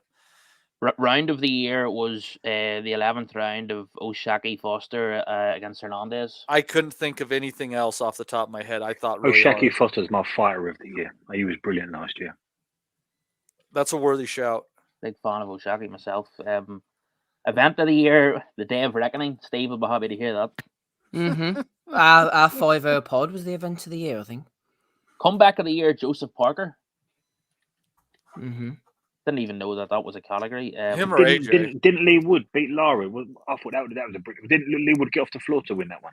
Yeah, that's right. That sort of one of the criticisms of these awards. I saw someone mention that it was too sort of too American centric and sort of not that they sort of neglect what goes on in the UK. Yeah. I think Lee Wood turning that fight around was a brilliant result. Lee Wood got knocked out in the one where he won the decision in the next fight in May. What was the one where he got off the floor and he stopped the kid in about 5 or 6? No, it wasn't Conlon. It was that was Warrington. Warrington. So he boxed Lara. There was another unorthodox Mexican he boxed as well. Wasn't Same guy. He boxed Lara twice. He got knocked out by Lara in February, won the decision in May or June, and then Warrington victory in October or November, whatever. Right, I'm getting my fighters mixed up. Dude, all run together. Everything runs together. Years fighters. Dylan Smith was a good comeback against that Masternak, wasn't it? For me, he was getting battered for 6 rounds. Yeah, that was a good one. I think, Matty, what you said, Navarrete Wilson, I thought that was a great fight. And also the build up to the fight, Wilson got shafted, didn't he, by those dodgy scales, man. He weighed himself in and then he came to the official scales and found out he was like 5.5 pounds lighter. There was definitely something funny going on that night. Neri Hovhannissian as well was one. But Rabesi Espinoza was fight of the year for me. I just think it was a great story. And then the knockdown swinging it at the end and the guy out exceeding expectations. I just think it had it all. I really enjoyed Rabesi. Yeah, God, Espinosa was so lucky that he ate that right hook towards the end of that round. Fuck, if there was 30 seconds left right enough. There was a knockdown apiece. Yeah, absolutely. For me, just on the category of knockout of the year, the Nakatani, I would have gone for Mendoza against Big Fundora. Yeah, I thought that was savage. I can never remember them. By the end of the year or the beginning of the next year. I've got to keep notes of them actually, to be honest with you. Yeah, to clear that one up, I was thinking of Luis Alberto Lopez when he beat Conlon. Yeah. And I somehow thought he boxed Lee Wood, but I'm thinking the second Lara one, aren't I? Wood boxed Lara twice, didn't he? Yeah. Conlon didn't have a great year, did he, all in all? No, bad year. Wood's been in a good number of crazy fights over the last 18 months. It's been pretty fucking intense all in all. He's we'll see and talk about a guy where it's kind of curious to see what his 2025 or 2024 looks like. I mean, obviously they got the Warrington rematch at 130. I tend to think he's going to look a lot better at 130 pounds than he did at 126 in that last outing. So it'll be interesting to see what'll happen. Is a Cordina fight towards the end of the year a possibility? I don't know. But I think I don't like that. Is that a rematch happening in Warrington and Wood? I have heard as much. I don't like that rematch for Warrington. It's in the hands of the football club now, isn't it? They want to have it at the City Ground. So I know he was Lee in the Wood fight and all yeah. that last time. I think after I think Wood can get you any time. Like you could be having a great time with him and fucking fiddling him about and all that. Like, but I don't think Warrington can knock Wood out. But I think Wood can knock him out anytime. Does that make sense? He was unequivocally weight drained too. I mean, that Lee Wood was not in the best shape going into that fight. So, But for Josh Warrington to beat Lee Wood, he's going to have to press that fight. And that's what caught him out last time, wasn't it? I just don't think Warrington's cute enough over 12 rounds against a puncher like Lee Wood, who's dangerous going backwards. Yeah, and he'll punch between your shots. That's the problem with it. And Lee Wood's been on. It's been a weird few years, man. It has been Lee a Wood's weird a hooker. few years. Lee Wood's a hooker. So if you're going to press him, you're walking into his biggest shot. Mm-hmm. Yeah, I don't. What do you think? How do you think if he gets through that? How do you think a Cordina versus Wood fight would go? Yeah, I think that's a natural fight. I think that's where everybody earns a few quid, and it's his in-house thing, isn't it? Haven't we spoke about this before? Who's the other options for Wood? There's Navarrete. That'd be a really good fight, but I think they're going to probably play it safe, play it simple, and keep it in-house. So I think it'd be Cordina if he gets past Warrington. Yeah, I have a feeling that, I think he's going to Navarrete. It's always a question how long he can exist in a weight class. He's very big still at 130 pounds. And I think my hunch is that after that last performance, Shakur Stevenson's in bad need of a dance partner who could make him look good and give him the chance to land some big shots. And that could very well be Navarrete. I wouldn't be shocked if we see Stevenson versus Emmanuel Navarrete this year. I think so. I said that after the Stevenson. No, was it who did Navarrete fight? They fought in the same card, didn't they? Navarrete fought Conceição, and Stevenson fought De Los Santos. Isn't that right? And I said afterwards, I bet you any money they're going to stick them two together. Black versus Mexican. Bob Arum loves them type of fights, don't they? Yeah. Or it could be against Abraham Nova. Oh yeah, no, but I forgot about him. Get him in the mix. Well, he's fighting Oshaki Foster in February. That's right. Just like, we predicted it, Steve. I just said it's just amazing. Of all of those names mentioned, Abraham Nova was the one they went with. Who could have seen that one coming? Abraham Nova. So anyhow, but it's the calendar is kind of interesting shaping up. But I'll tell you what, here's something that does have me a little bit worried, Dominic. We obviously all heard about the great and intriguing deal made between Amazon and the PBC, and yet I've seen nothing announced so far as to any fights that might be on that roster on Amazon, and that does worry me. Yeah, I was just actually thinking about that the other day, Matty, during the week. The fact that I did actually hear, I heard some rumor that the guy on Amazon side who negotiated the deal with Heyman and the PBC. He's been fired. He's subsequently left Amazon. I thought I was just making a smart ass remark. No, you signed over $500 million to Uncle Al. Yeah, no, you're spot on, Matty. I think that's I heard that during the week. He's left Amazon. Why? It wasn't disclosed why, but if that's the case, and he was the guy that sort of negotiated the deal for Amazon, and he's left, it does sort of it does sort of lump a huge amount of uncertainty around the sort of that deal getting off the runway, so to speak, and there's an awful lot of fighters whose futures are going to be up in the air. Fighters, and it could work in a number of different ways. It could mean that we're sort of lucky that with these fighters being sort of, in need of a home, we'll get the big fights, the likes of Matias, the likes of Crawford and Boots Ennis. Eddie's been talking this week about trying to sign Boots Ennis. It could mean that we'll get some of these fights that we want, but it'll be one to look out for. I like you. The fact that they haven't released a schedule yet, that would raise a few alarms.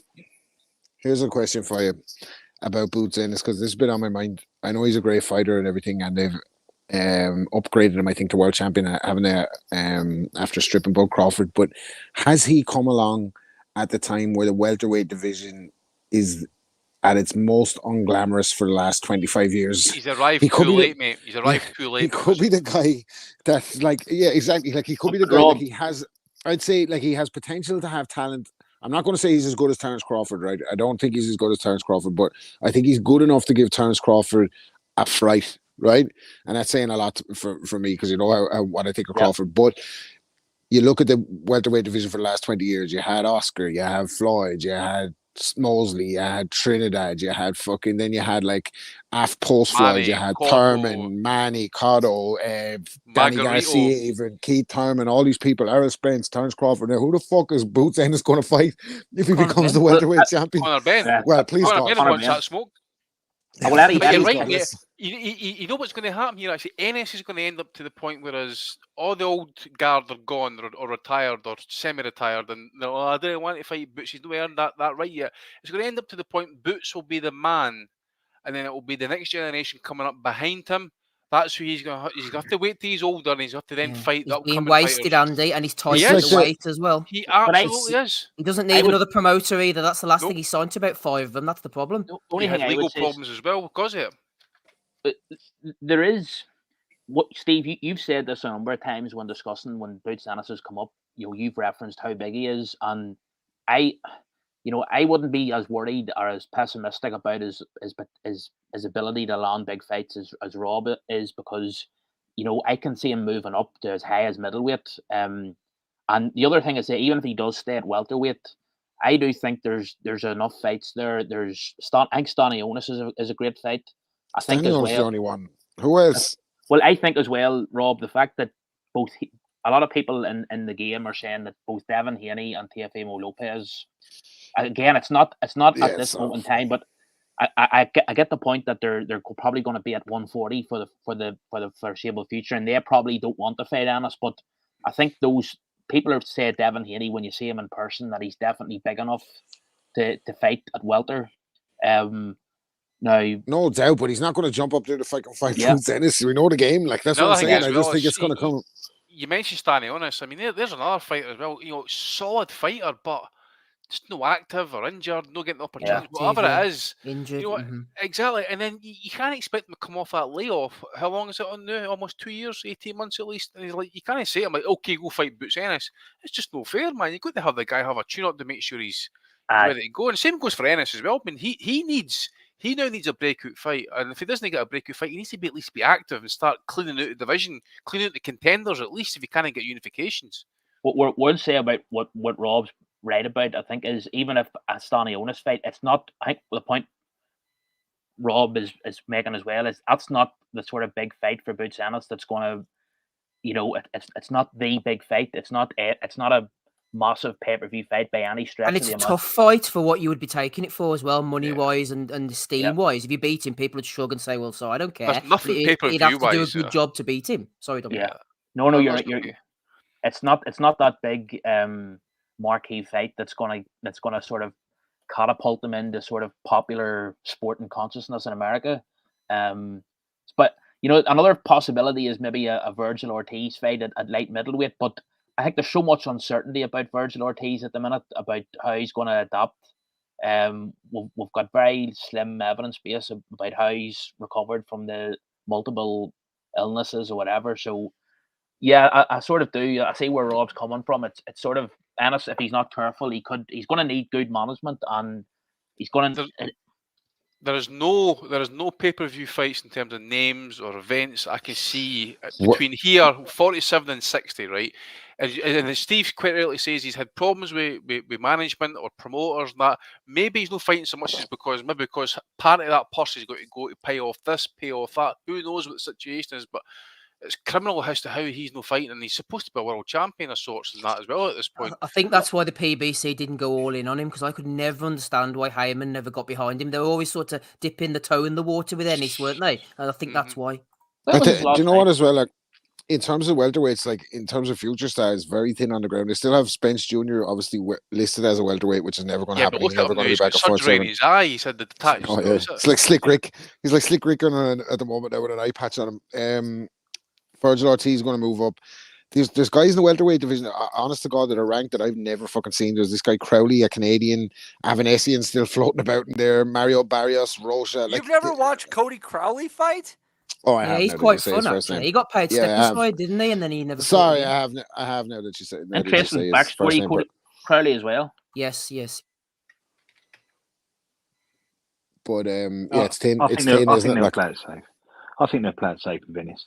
I think if they can get him in the driving seat at 147, they'll try and keep him there as long as they can. Remember, he's almost outgrown that weight himself. But if they can cash in with, I think Michael Thompson in the chat made a good shout. If they can recycle Thurman, Garcia, they'll do it. And then that will allow the welterweight division to naturally evolve.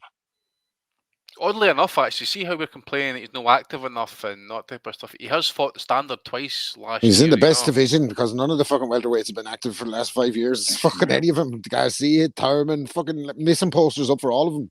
Who's it Garcia was calling out the other day there, actually? Who's it? What fight He was was supposed he to fight Erislandy Lara, wasn't he? And the fight just disappeared. No, and that's nobody right, yeah. knows why. That middleweight, Steve, that wasn't it? Yeah, that's right. Yeah. It's someone else. I think he's been calling it. Hopefully it's that. Oh, who the hell was it? Oh, he was in the background, actually. Hanging on to the champ. Fucking gripping the champ to death. Fuck's sake. And I tell you, Ortiz at 54, I didn't see that ending well whatsoever. I think he could beat a couple of the Why is he going 54? By the way, is he undisciplined or something? He can't do 47, mate. When it comes to the week of making weight, he crashes, and then for whatever reason, it's illness. Almost killed him. Well, he's got this rhabdomyolysis, hasn't he? But I think there's something more to it. Though. I think it's indiscipline. I think there's mentally something wrong with Ortiz. He's very tetchy. He's very quick off the mark. You see, like on Twitter and with press conferences, and even after the Lawson fight, you could see him getting all tetchy because he thought they were booing him when they were booing the referee's stoppage. There's a mental issue with Ortiz, as well as a physical issue, and I think that will come back to bite him in the future. Or maybe he has rage associated with some. Quite possibly. That's how he fights. He fights with a bit of rage, like, to be fair. All those fairness, I've known lads like that too that are a bit fucking like, do you know what I mean? Just regular folks that are ready to go at all times. There's sometimes it's in the personality, but those guys, like you say, generally come unstuck, don't they? Like, it's a mental thing. Like, they haven't got the mental toughness. It works against them. Like, what works for him works against them in the end. Like. But as Des says, he didn't even make 54 last week. It was 56. No, so he isn't even making championship limit. Yeah, I think there's more to it than the 56 off that pass. He's got a fucking Christmas they have to change it. And by the way, because he didn't make 54, by the way, but he still somehow miraculously appears in the world rankings. I see he's ranked 6 with the BC at 54. He can crack it. He's ranked 3 with the BA. He's missing the X factor or something, though, isn't he? To become like, I don't know. Like, I guess I'm looking back at fighters of the past, or even in the recent past, that were interesting. Like, you were interested in every fight they had. Am I interested in Virgil Ortiz fights these days? I don't fucking really know if I am. Like, I kind of know the outcome before they happen. Yeah, I'm not going to say, what do you mean, man? Before he had that Stan Jonas fight, that was a big fight with boxing fans, and whoever won that fight was going to carry a bit of intrigue moving forward. That's right. That it couldn't go. That would have been a great, because whoever won that would have been sort of elevated into like a legit contender, the big boys. Like, I actually thought before he had all the trouble with the rhabdomyolysis, I was having this debate back and forth with Steve a few times and about who would win a fight between Boots and Virgil Ortiz, because they were both at the sort of same sort of level of a contender coming through, but you can't really make a case from that fight's gone, but that fight's not happening now anytime soon at all. So that's just what's sort of happened. But there is something you see him, man. He's sort of asked these innocuous questions about big fights that are happening in other divisions, and he's very, very snappy and touchy, as Steve said. There's something just a bit I don't know what it is, but he'd be one to keep an eye on. What happens? I'll tell you one to keep an eye on. Just been talking about 47 opponents now, and he's making a wee bit of a quiet comeback. Pablo Cesar Cano, 34, right? 2-fight win streak. He's new fighting the Gayazov, one of the Uzbeks. He's ranked. He's ranked in the top 10. That guy. He's ranked top 5, mate. Top 5. He, yeah? So he's making a wee bit of comeback. If he beats Gayazov, I wouldn't be surprised to see him getting a chap at the door. And hope big punch. That would be stupid. I fucking hate him though because he's smashing Ares the bits at 140. He didn't die in one round. And by the way, Guys Guys isn't a big puncher for what I can recall either. So that's on that Berlinga McCrory card actually. Kano's best shout where he could have had a title was against Moloney. That fight honestly could have gone either way. It was a close one.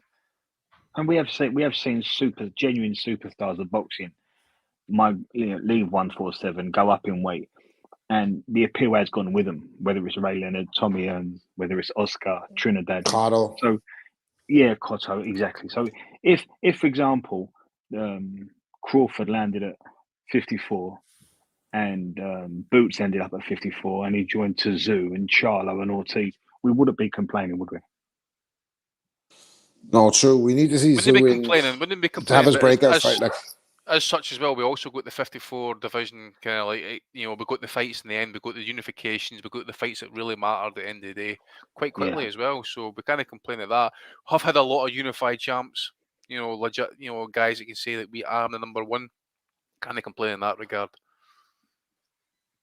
Because it's never been like this, in terms of like, so who is the clear champion at the weight, because you've got so many belts. I think obviously you had Taylor for a bit, you had Vladimir Klitschko for a while. Calzaghe got his belts in the end. Hay minus the IBF. Crawford obviously through 2 weight divisions, I think it was. Canelo's done it a couple of times, I think. Floyd possibly. No, I don't think Floyd did it all, but here's one. Here's one for just a side. Fucking that you're after throwing up there to me now. This dog's gonna fucking interrupt the pound. Fuck up. If Crawford wins a world title at 54, does he eclipse and retires undefeated? Does he eclipse Floyd's legacy? No, not for me, Rob. Yeah, not for me either. It's a bit of a bullshit question, isn't it? I would he's up there though. I'd say he's up there. He's up there, yeah. Let me say that this. dog got you spooked there, by the way. If he It's a pain in the arse, he's going to get fucking sent to a farm. You don't fuck around. if Crawford's had a 1-2 at 154, and that was picking a belt off of Charlo or picking a belt off of Tszyu and then taking out Charlo, and that was undisputed, you might have to give him that. But I think the belts are going to fracture before then. That's kind of the shame of how this Charlo thing has unfolded, because if they could have just squared that up right away, because I'd have favored him against Charlo. I would really have favored him against Charlo. Oh, honestly. Yeah, definitely would have favored him down the line, down the stretch as well. Especially after the mental damage done by Canelo. I mean, getting beat like that and just never being in a fight is definitely damaging to your psyche. That kind of fucked it up as well, though, didn't it? That venture for Canelo or for fucking Charlo, small Charlo, North, that venture fucked it up, because if he comes back down now, the Crawford beats the shit out of him. Everyone's going to say he's damaged goods, and the belts are all fragmented anyway, so it's not worth fuck. Stupid question. Sorry, move on. Yeah. but a weight class needs a pot of gold. So Oscar was a pot of gold, and where he went, people followed. Floyd ended up at welter, and people got to welter. Canelo, wherever Canelo ends up, people are going to follow. So we need a pot of gold at either 147 or 154. So someone's got to step up and be that pay-per-view fighter. This is it. You're looking around the sport now to see who's going to be the next guy to really take it to fucking megastar levels outside the heavyweights, who are all on the way out, by the way. Is there anyone? There's going to have to be an evolution. That's well, right. They're not going to do it fighting twice a year, put it that way. I mean, they need to go out there and, need to talk the shit as well back up in the ring. I mean, a bit like Floyd. Some of the shite being see that this past week, 10 days, the stuff that's going back and forth between Teofimo Lopez, the Haney's, Rand Garcia, it's an absolute, it's just a complete guff. It's just just annoys the shit out of me, that too. They're tweeting each other. The only person I like on Twitter is Crawford, because he tweets like he talks in real life. So if some fan gives him stick, he's always like, I bet your soft ass wouldn't say that shit in my face. Someone needs to take Stevenson's phone off him, man, because it doesn't do him any favors. On the aforementioned, like, big star, I think that the artist formerly known as Tank Davis, if he could keep his head out of his ass, could probably pull that off to some degree. I think with his style, William Zepeda, if he went on a good run, especially in the weight division he would have to do it in, he would pick up a whole lot of fans in that process. He has to get past Maxie Hughes first. Yeah. despite his missteps, I think Teofimo Lopez still has huge star potential, especially if somehow this year they make a fight against Subriel Matias, because Yeah, I like Teo. I think his athleticism is exactly what you need to beat Matias, and that's a big victory, and that is a fucking fight. I was on the hype train for Teofimo Lopez after I thought he'd give Lomachenko problems. I didn't think he beat him, but I thought he'd give him a tough night, and then he beat him decisively, I thought, and then everything fell to shit, and he's come back to the forefront now. But my problem with Lopez is he hasn't got a good team, and they're letting him talk too much.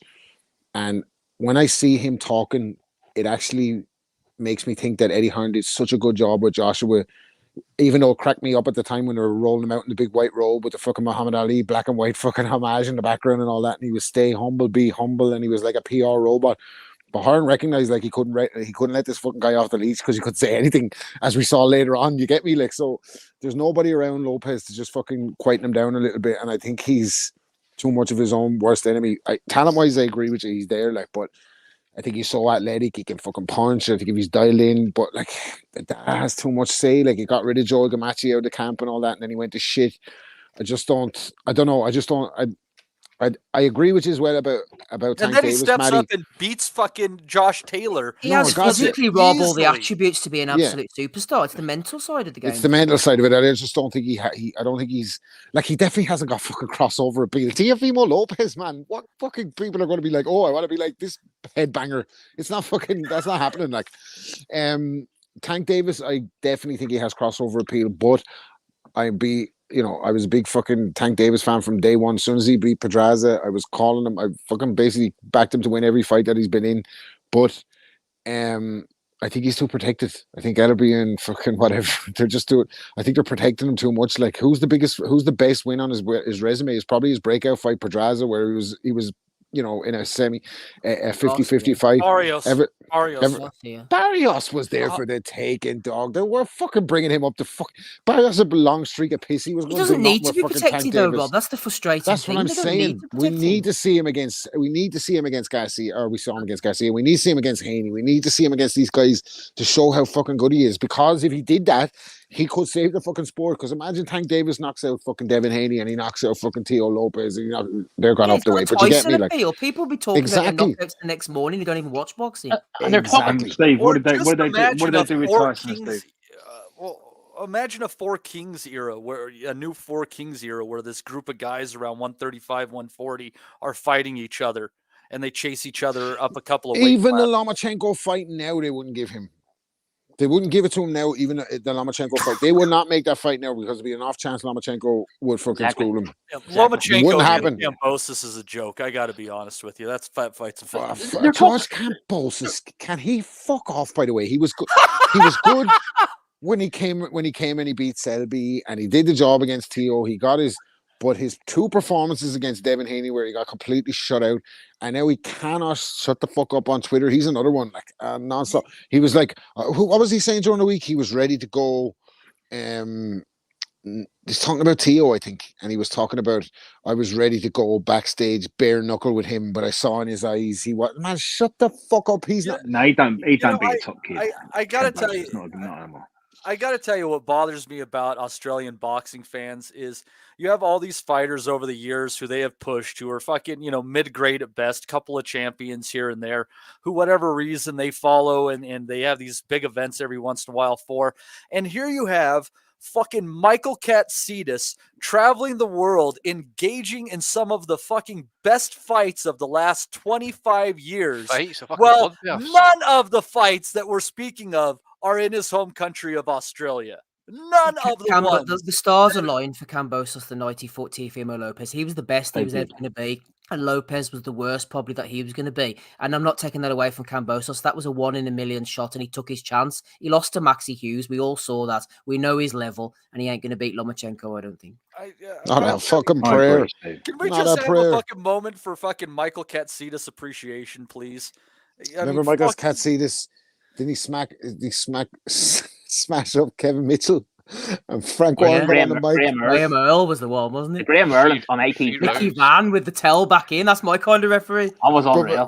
Remember when he beat Kevin Mitchell and fucking just buzzsawed him. And then was it Frank Warren was Mitchell's promoter at the time, and he got Yeah. on the mic and was like, "He's having fucking trouble with the missus. He's not fucking." Yeah, he was all over the shop, wasn't he, Mitchell? He was on the pit. He's like throwing all this fucking shit out under the bar. I'm like, whoa, don't be telling me about my missus, Frank. He's fucking having trouble with the fucking missus.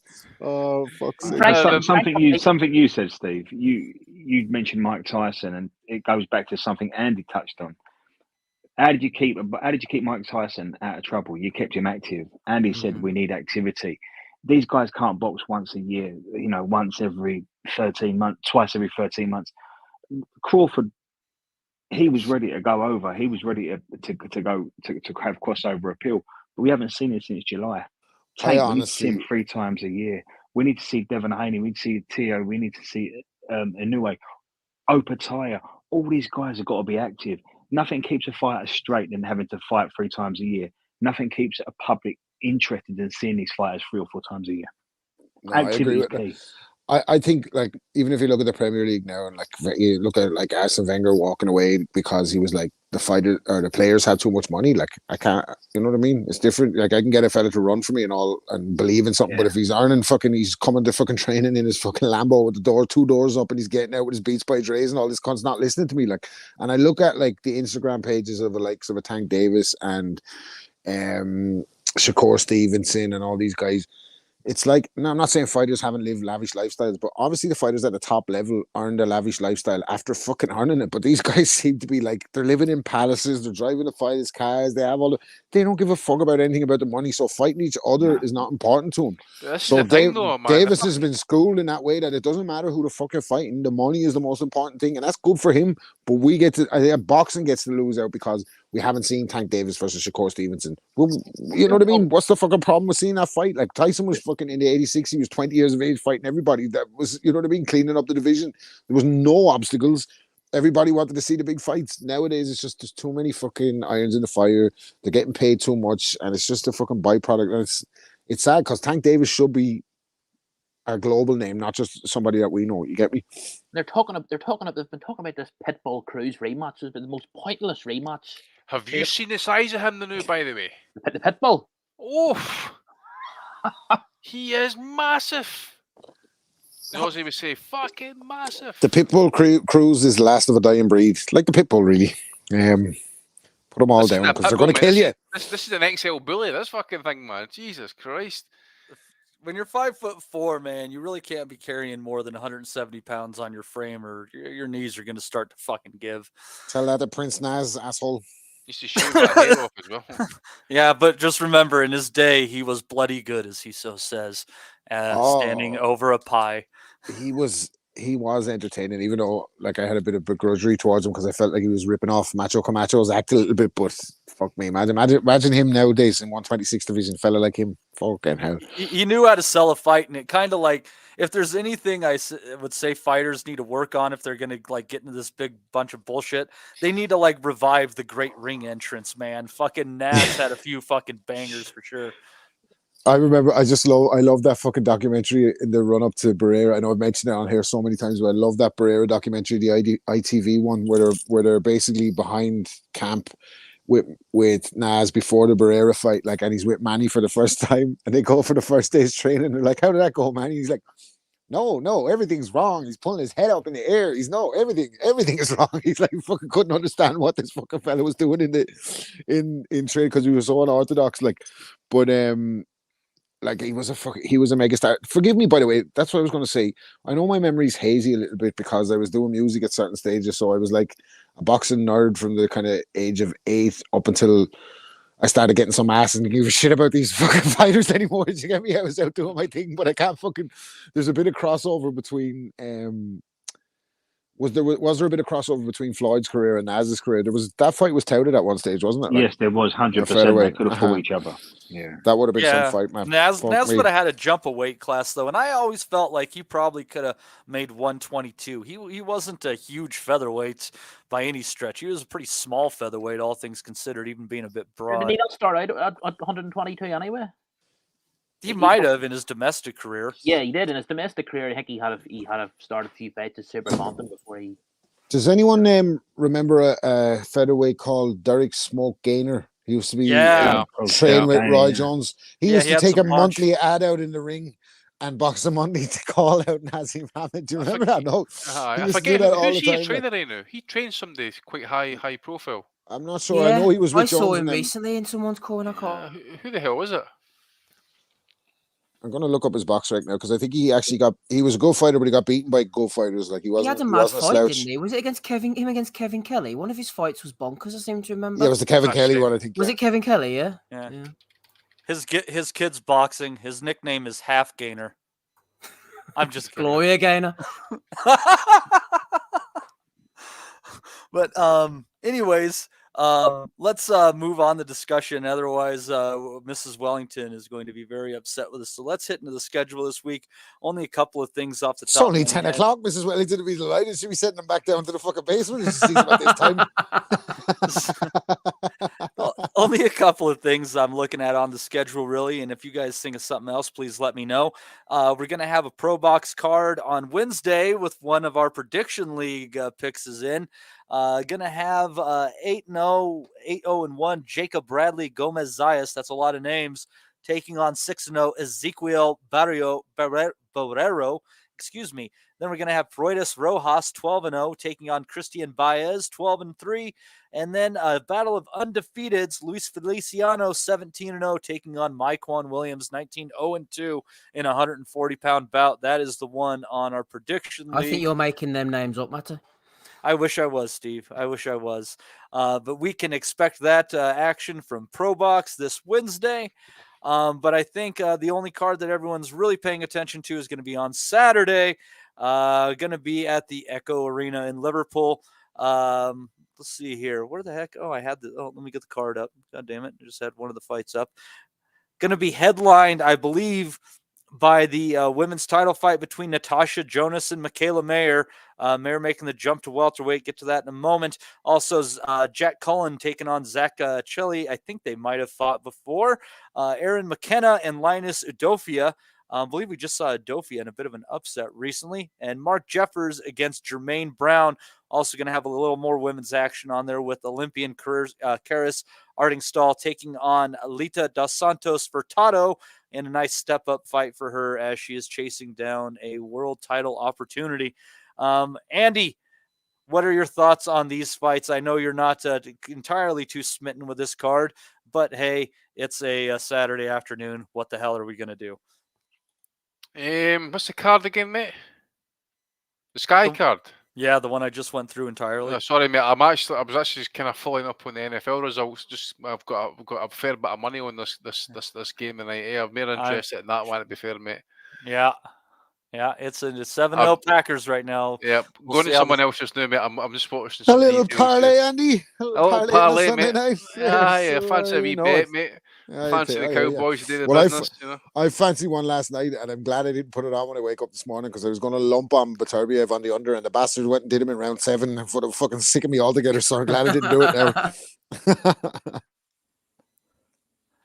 So, Andy, any thoughts on those fights? I'm just pulling up the card now, mate. I'll go with maybe a Chelly win possibly. And Jonas possibly beat Mayer. Not too sure. Who's that? Aaron McKenna, is that? I can't remember who that is again, actually. You're asking the wrong guy. Yeah, the Irish prospects, isn't he? I think wasn't he on mixed? No, he was. No, that's not. Steve. I don't think that's Mick Hennessy's. No, McKenna. sorry. Yeah, this is the one who was signed by Golden Boy. I think there's actually and based on the West Coast for a while. This kid. Well, hasn't this been an exciting? I'll go through it quickly. Right, this is a bit of an Smith card. It's quite an incestuous card, actually, Matty. They've all fought each other at some point off of these boys. So you've got Mark Jeffers going in against Jermaine Brown. Jeffers pulled off a win over, which may be a surprising win, actually, even though he was unbeaten, against Zach Chelly in his last fight. So Jeffers is not really much of a puncher. I'm trying to remember the he's fight. further down the card than Shelley, which He's further down the card. He's going against Jermaine Brown, who's a good, honest kind of fighter. I think he was something to do with Alcesta at one point. Fought on one of those Belarus cards back in the day. Went out to Italy a couple of fights ago and got beaten. But he always goes the distance and gives a good account of himself. So that should be a decent fight. Neither are punchers. McKenna fight for the British against Zach Parker or something. Sure, he fought on one of the World Box Super Series cards. Let me see, actually. No, he lost to Zuko. He lost to Zach Chelly again. Another Zach Chelly connection. They're always about 7 paces from Zach Chelly. He fought in Glasgow a few years back, I'm sure. Right. Okay. Let me see. So McKenna's unbeaten. He's come back over again from America. He's fighting Adofio. He's a talented fighter, a bit of a prospect at one point, but it hasn't worked out for him at all. Real long bouts of inactivity. Finally stepped up to fight Denzel Bentley. Lost a split decision for the British, and he got stopped, which was the surprise I think you were mentioning, Matty, a few fights ago to Kieran Conway. I think there's a bad cut or a bad eye injury involved. I'm doing this off the top of my head, so the chat can surely remind me. Yeah, Jack that Cullen. was it. Yep, that was exactly it. It was a bit of an upset there, especially for him to win by a stoppage. Zach Chelly, him and Cullen have fought before. I think it was a draw. Cullen's really made something of himself because he was sort of plotting around the northern scene. I think he fought in like a last man standing tournament in Dublin that I was at about 6 years ago. So he's done well for himself now. British super middleweight title fight. I think actually, yes, didn't he beat for Heffron? There you are. He fought Heffron in his last fight, knocked him about, really had him shaking about all over the place. Steve? Yes. Yeah, Michael Jennings is his trainer. Do you remember him? Yes, I remember Michael. That Michael Jennings is his trainer. If you recall the fight, we spoke about it at the time, and it was a big result for him. He beat Ronnie. He beat Mark. Was it Mark Heffron or Ronnie Heffron? He beat Mark. Yeah. Heffron. It was a big upset, and I remember me and you talking about it because we remembered Michael Jennings. That's his head trainer, I think.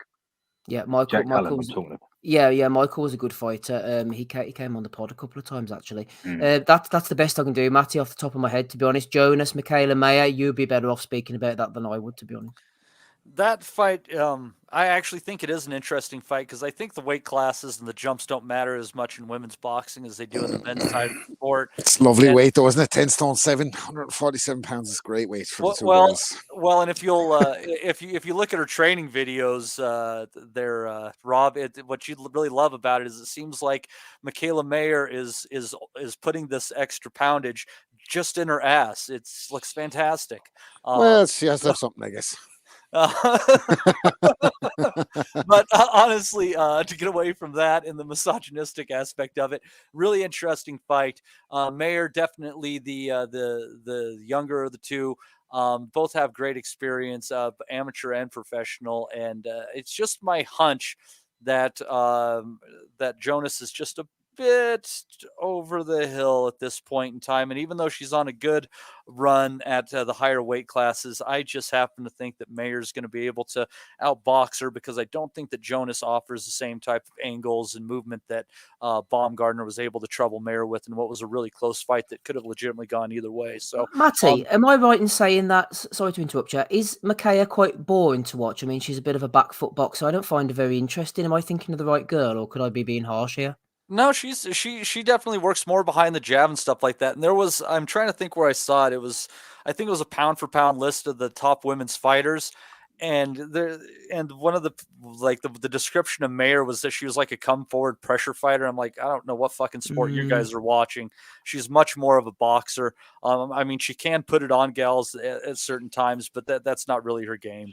There was talk of this being, sorry, Rob. No, I was going to say a better description would have been, looks a bit like Nicolas Cage. That would have been that's a way better description of her as a boxer. That's fucked up because people have also told me that I looked a little bit like Nicolas Cage, so that would mean that I look like Michaela Mayer.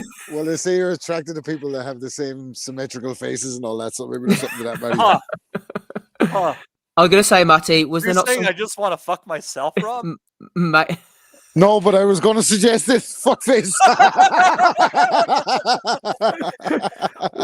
I'll get this out. Yes, wasn't Maya complaining that the fight was so many weeks out and she didn't know it was going to be a 12-3s or a 10-2s? I'm assuming that was resolved. Yeah, it's 10-2s. Okay. So yeah, that's good. We ain't got to suffer as much of it then. Fuck off. Anyways, Des, what are your thoughts on this card? Yeah, I think the two interesting ones are Jack Cullen and Zach Chelly. That's a real hard one to pick because they're not punchers. They've boxed before. They fought to a draw. Cullen's coming off of that brilliant Heffron win where he looked like a puncher, done really well. Something tells me Jack Chelly's going to con him out of it. They're going to win by Jack Chelly will win by a decision. With the two ladies being over 2 minutes, I think that Joe Gallagher's style will really help Natasha. She's not been as active as Maya, but I think she'll have her hands up and she'll press. And I think Maya will keep going backwards. I think Jonas wins a decision. And I think McKenna beats Udoka. Jeffers beats Brown. And that's it, mate. All right. Where are you going on this card, Dom? Don't even know if I'll watch it, Molly, to be honest with you.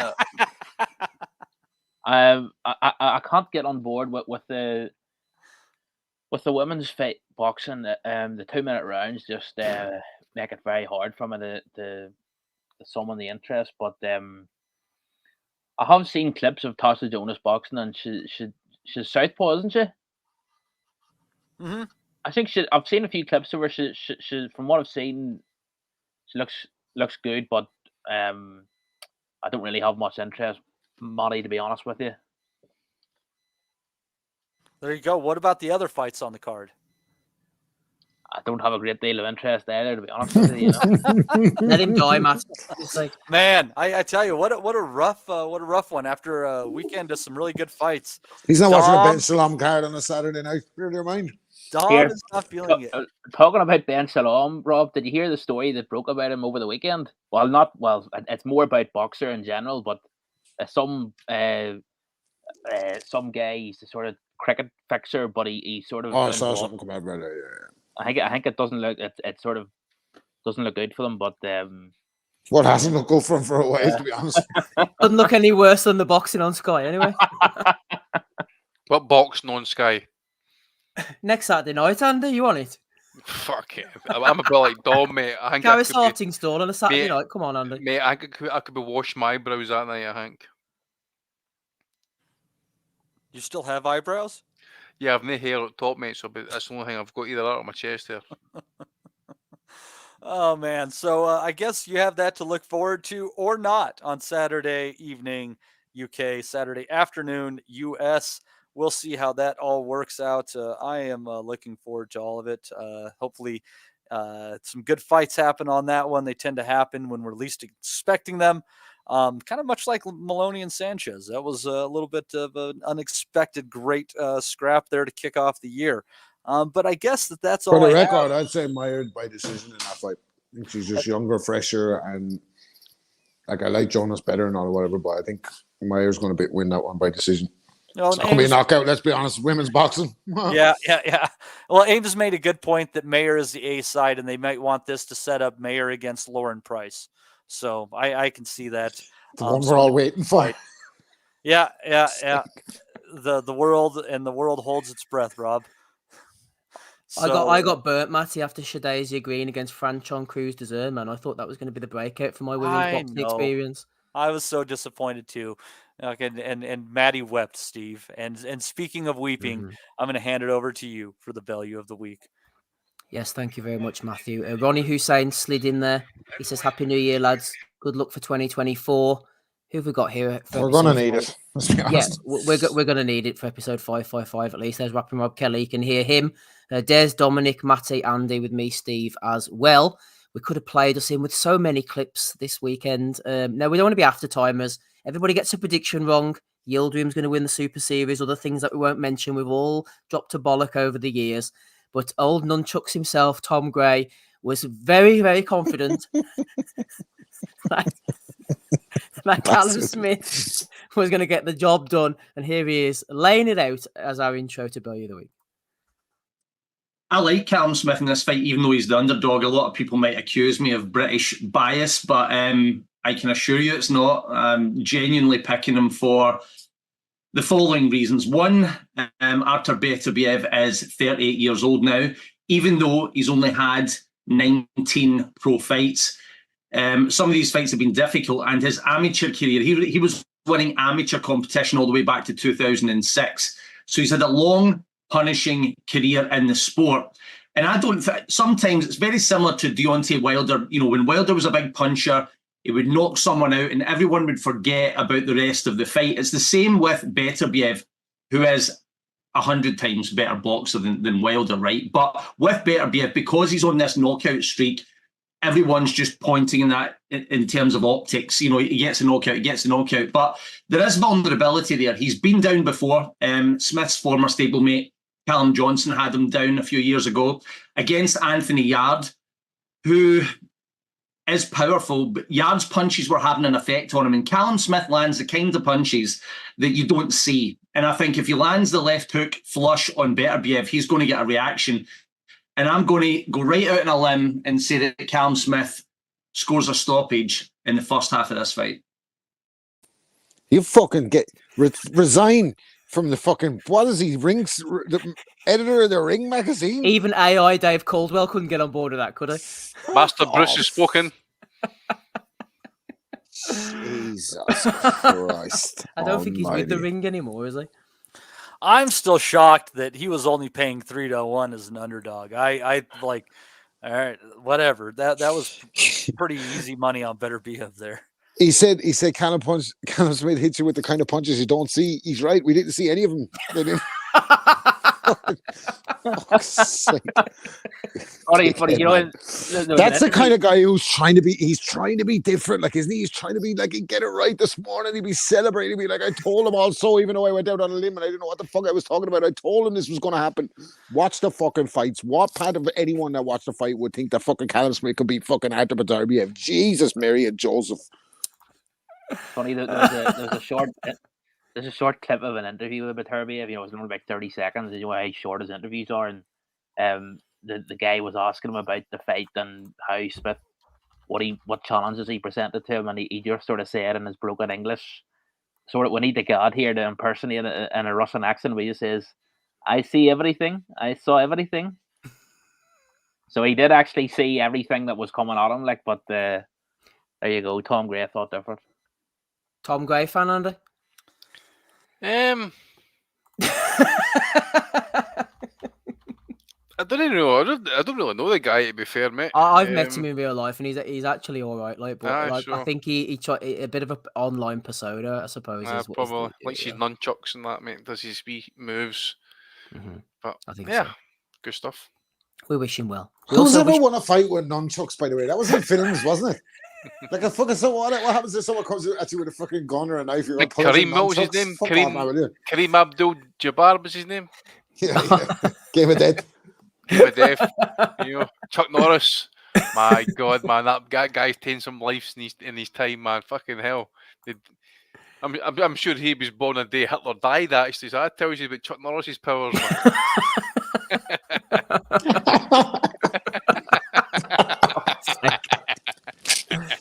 Oh dear me, we wish him well. Some fucking Rick Glazer couldn't play this one, unfortunately, because there was music in the background. But Vegas breaking news, Mr. Boxing Guru. Apparently, Rick Glazer stole a bunch of drink vouchers from the Golden Boy staff and got ridiculously drunk. Check this video out. Oh, go and play it, man, please. I can't because there's copyrighted music, so I haven't even cut it. Shit. Have you got the link for it? Someone tagged us in, and Mr. Boxing Guru did. Guru, But Rick wasn't happy about it, Andy. He said, in the flight back to home, had a great time in Vegas with my lovely wife, Sonia. To put all the internet lies and Bubba to rest, my wife didn't run off with Stephen Espinoza. She despises the woke, and I didn't get thrown out of a casino drunk.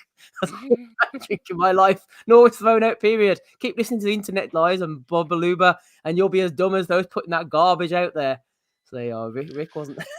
Oh, slick Rick. Hold on. Nobody said his wife went off with Espinoza. I need to find out more about this. I think another guy did. Said you're going to open up a chip shop in the north of England or something. Oh, slick Rick. Wasn't Bebop Alula a song from the 50s? Yeah, I think it was. Oh, man. Video? My baby. Oh, dear. And many will remember a heavyweight from back in the day.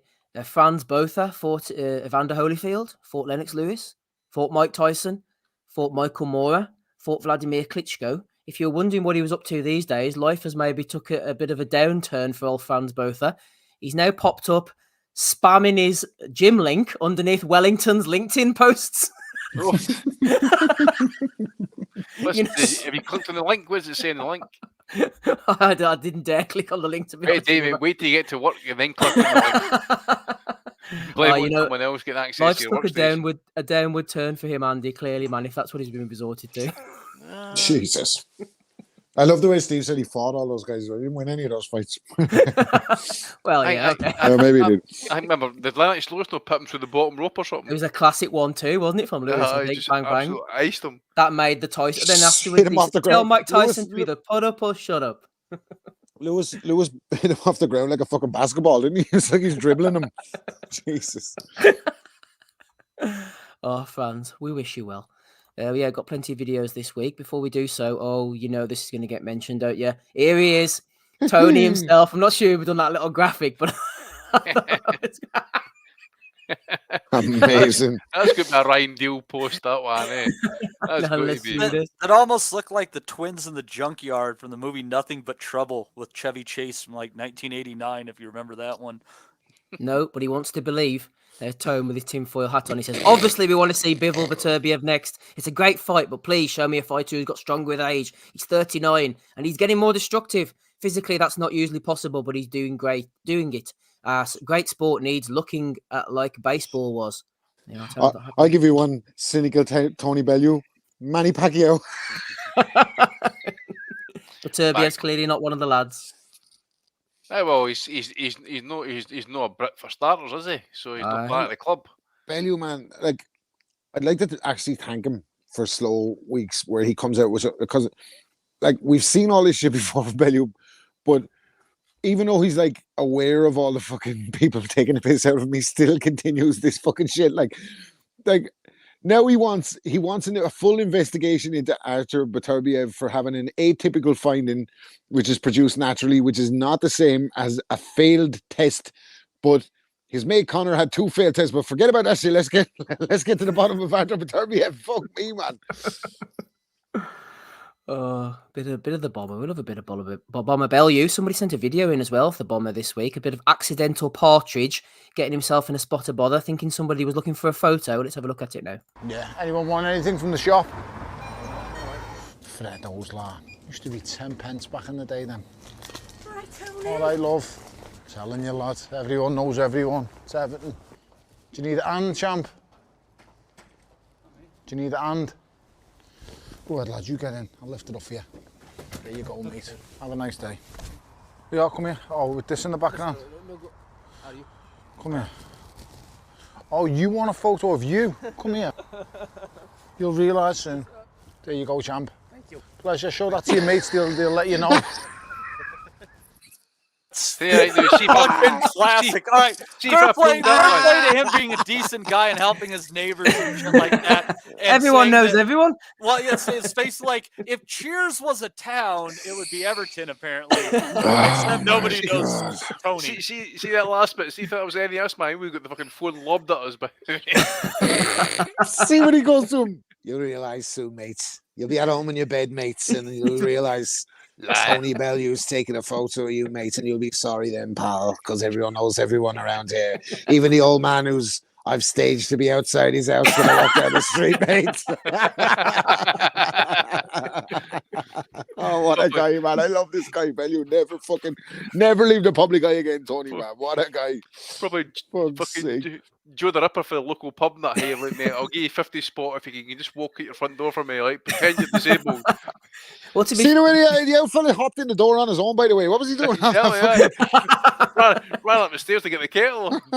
Didn't read the script today. No. Oh, dear. To be fair to the guy at the end, though, Andy, you know, Tony hasn't been spotted in a while, so you wouldn't recognise him, would you? Well, exactly, mate. He's been in the jungle for a while, mate, and lost a lot of weight. He's looking like the half the man he used to be, so... Eating Freddo's, you sweet 10 pence. Praise it. Tony needs to try a fucking Frodo bar and batter with the Scottish way. That's what he needs to fucking... He's missing it. He's missing it, Tony lad. Anthony, exactly. Tell you who else is missing out. Here we are. JC's transfer dong, Slack the Planet, has alerted me to this. Bitcoin Rodney arrested... Who saw this coming? In relation to Hyperverse scam. A crypto influencer known as Bitcoin Rodney was arrested by the US authorities. It fleeced victims out of $1 billion. Clearly A Billy. setup. He got What's a the Billy fucking Bitcoin Rodney. hyperverse? Have we already left the metaverse? What the fuck did I miss? Is that like? Metaverse is old hat. Oh, that is amazing, man. Bitcoin mate, Rodney. Steve, We you were need to early clip- on him. The feds Yeah. are listening to us. I told you. Steve, stick out in the chat. You Please look clip at that shit one like up. that, Rob, and you think back, Please and nobody clip that. like it's fucked up. Nobody would give you $5 for your mixtape. What a fucking world! Exactly. I'll get that one in a minute. Let's see what else we've got. Bitcoin here. Rodney arrested. What's the word coming to? Free Bitcoin Rodney and Vivian Obanov. Fucking Jesus. Next thing you know, they're gonna end up arresting Christopher Lovejoy for being involved in a food truck scandal. That's amazing. He just got too greedy, didn't he? Bitcoin Rodney he had a Billy behind the scenes, but he had to pop up on that Florida fight poster and put himself in the fucking in the firing line for the feds. Bitcoin Rodney. He's like a real life Repo Rick Tony, is shit himself. it's like a real life Tony Montana. He just took it a little too far. Oh dear. We were talking earlier, Dominic, about the sad state of boxing journalists and boxing journalism, probably myself included. Well, what about this then? No Smoke Boxing are turning it around with this post. Eddie Hearn being interviewed on Sky Sports for hashtag Beterbiev Smith. They are, Dominic. There's the information you were looking in the boxing news for. For old time's sake. I'll tell you what. Old Andy here's got the kind of love sick eyes for Eddie's, the way he's looking at him. Please come home. He's pining. Is that Cashmere? Probably. Yeah, there you go.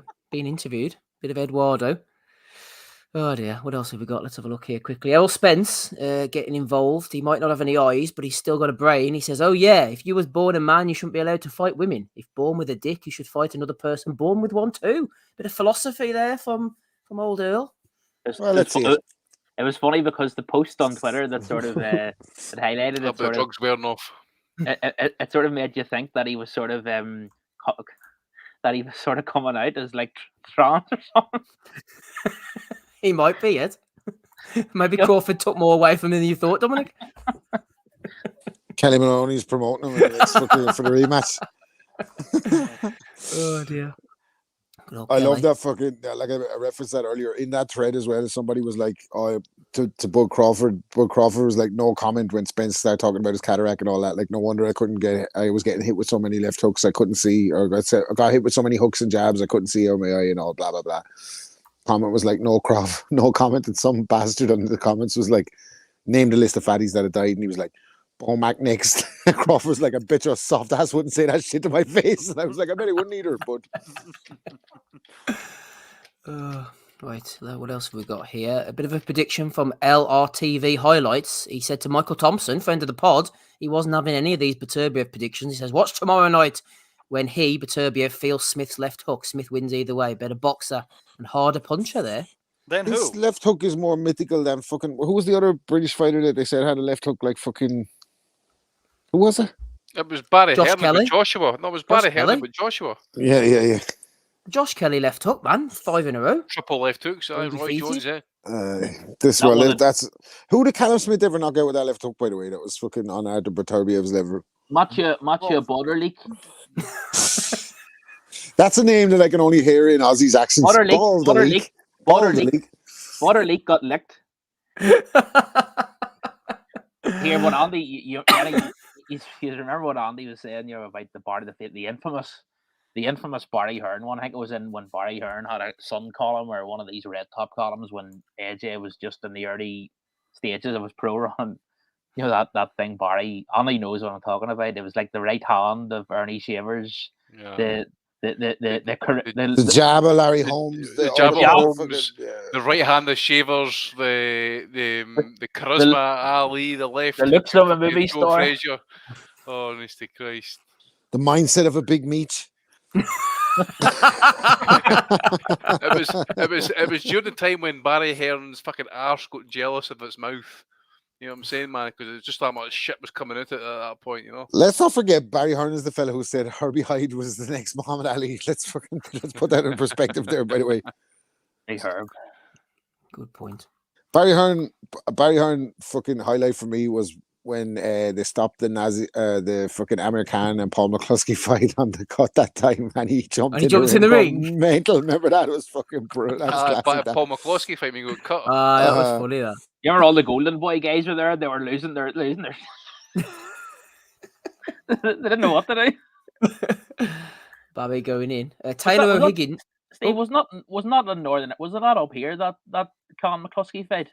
No, it was in Manchester. No, I think it was supposed to be on Sky, wasn't it, originally? And then the undercard fell through, and it ended up being on like Premier Sports or something. I think. Yeah, you're right, Steve. Yeah, you're right. I remember the one where he won the European title was up your way, Dominic. All right, and I love him forever for when he won, and then Brian Peters went and jumped on him, and he pushed him off. He's like, "Get off me, fucking get all the fucking cameras over there. Fuck off." I must put up in Maharafel, Steve. Was it? That was in Macuafelt the same night as Rogie fought Sexton in the rematch in Belfast. They had the two fights at the same time. There was a press conference up in the Ulster Hall, the Ulster Museum actually, for Carl McCluskey, because I remember going to that. But no, the fight was in Manchester, I believe. Anyway, Taylor O'Higgins was tweeting out, he said, you can see how Bivol's step-back counters are going to pose real problems for Beterbiev. And then Raf, Elusi 2.0, one of our analytical friends on Twitter, who we're big fans of here, he said, to play devil's advocate, Beterbiev's flat-footed, yet still glides his feet very fast to re-maneuver angles. Given that the majority of Bivol's perceived flurries were in fact non-scoring shots, is there a danger focus overstating the IQ gap between them? That's what we talk about all the time. There's an IQ gap. As fight fans, this is new language. Steve, we're always saying about, look, if a fella can re-maneuver and there's an IQ gap between the two of them, it's going to be the fucking definitive fucking. The only IQ gap is in between his ears, man. What do these dickheads get on with it like, Flip? Man? I hate these guys. Lee Whaley would blush at that sort of nonsense. I hate these guys that watch fucking tape of boxing and they try to just use new language to describe what's happening. Do you know what I mean? It's like, it's fucking so infuriating. It's pure boxer size bench shit, and there's a million of them on YouTube. And some of them are like fucking like making lucrative bread, which is insane to me because it's like they've never looked at a fucking fight before in their life. Like, what is he talking about? Is there a danger folks are overstating the IQ gap between them? For who? Who's the danger for? Fuck off. I don't know, man. My president once upon a time said misunderestimate us, so yeah, I love words. Yeah, Matty's on board with elusive Raf. Anyway, from the dangers of Raf to the dangers of Beterbiev to the outright dangerous. You thought Beterbiev was dangerous enough. He has nothing on this guy. Yes, it's the guard himself. I tell you what. A fucking danger, by the way. The camera on, love. Camera on. Here we are. I love it. I fucking love it. You'd rather tackle Beterbiev. Here we go, boy.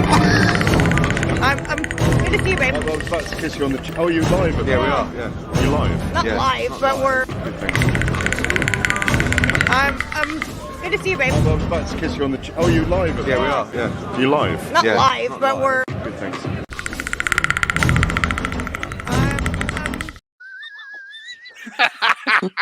Who's done the sound effect? I don't know who's done that, but fair play to them. Credit to you. What did that breath smell like on the ear of Michelle Joy Phelps? Everybody wonder. I was going to show that it was going to be creepy, but sorry, I'm back in character. Sorry. Did you shower before this interview? I just smell the side of your neck, Michelle. Oh, sorry, you're live. Eddie's like, even Eddie's getting embarrassed. Fuck me, man. Eddie's like, what the fuck's going on there? But at the same time, man, can you imagine her uterus? What would have fucking happened if he actually made contact with her lips? Okay, Jesus, man, she's been quivering in her fucking boots. Eddie's like, I don't know why this is making me horny, mate, but it is. Yeah.